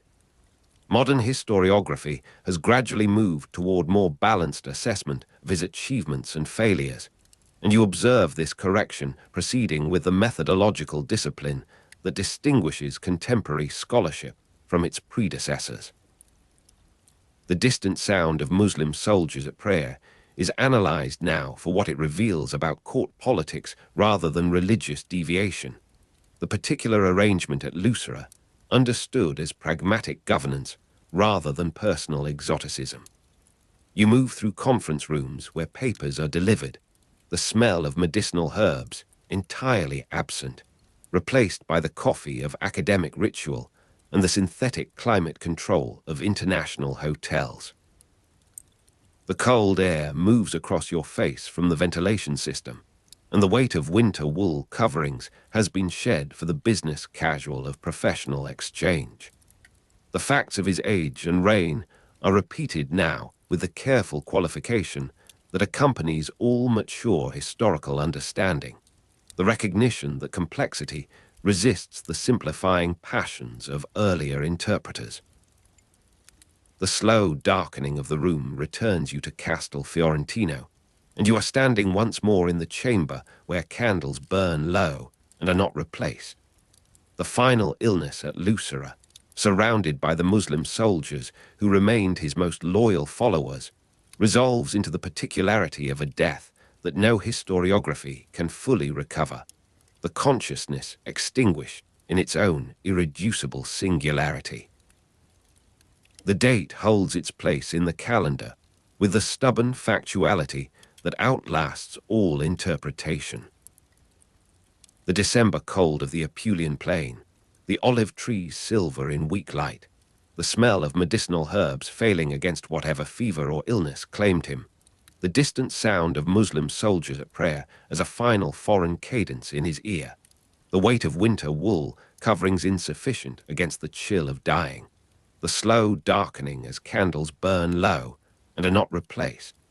These sensory anchors fasten you to a moment that precedes all the transformations of memory, the long journey from feared enemy to lost wonder to contested symbol. The quiet death in December, far from Palermo and the court of his youth, achieves in your presence its own modest restoration, the particular silence of the death chamber extending across centuries to include your own attention. You are standing at a harbor at dawn, and the ship that waits carries no cargo but your own readiness for the rest that has been prepared by the long discipline of listening and the generosity of a narrative that asks nothing of you but your presence. The cold air moves across your face with the gentleness of recognition, and the weight of winter wool covering settles upon your shoulders with the familiarity of garments long worn.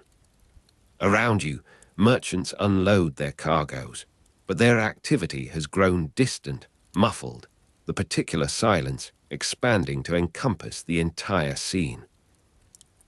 Frederick II, Holy Roman Emperor for 30 years, wonder of the world, condemned and celebrated and gradually understood, releases his hold upon the narrative, as all historical subjects must, passing into the keeping of those who remain awake to receive him.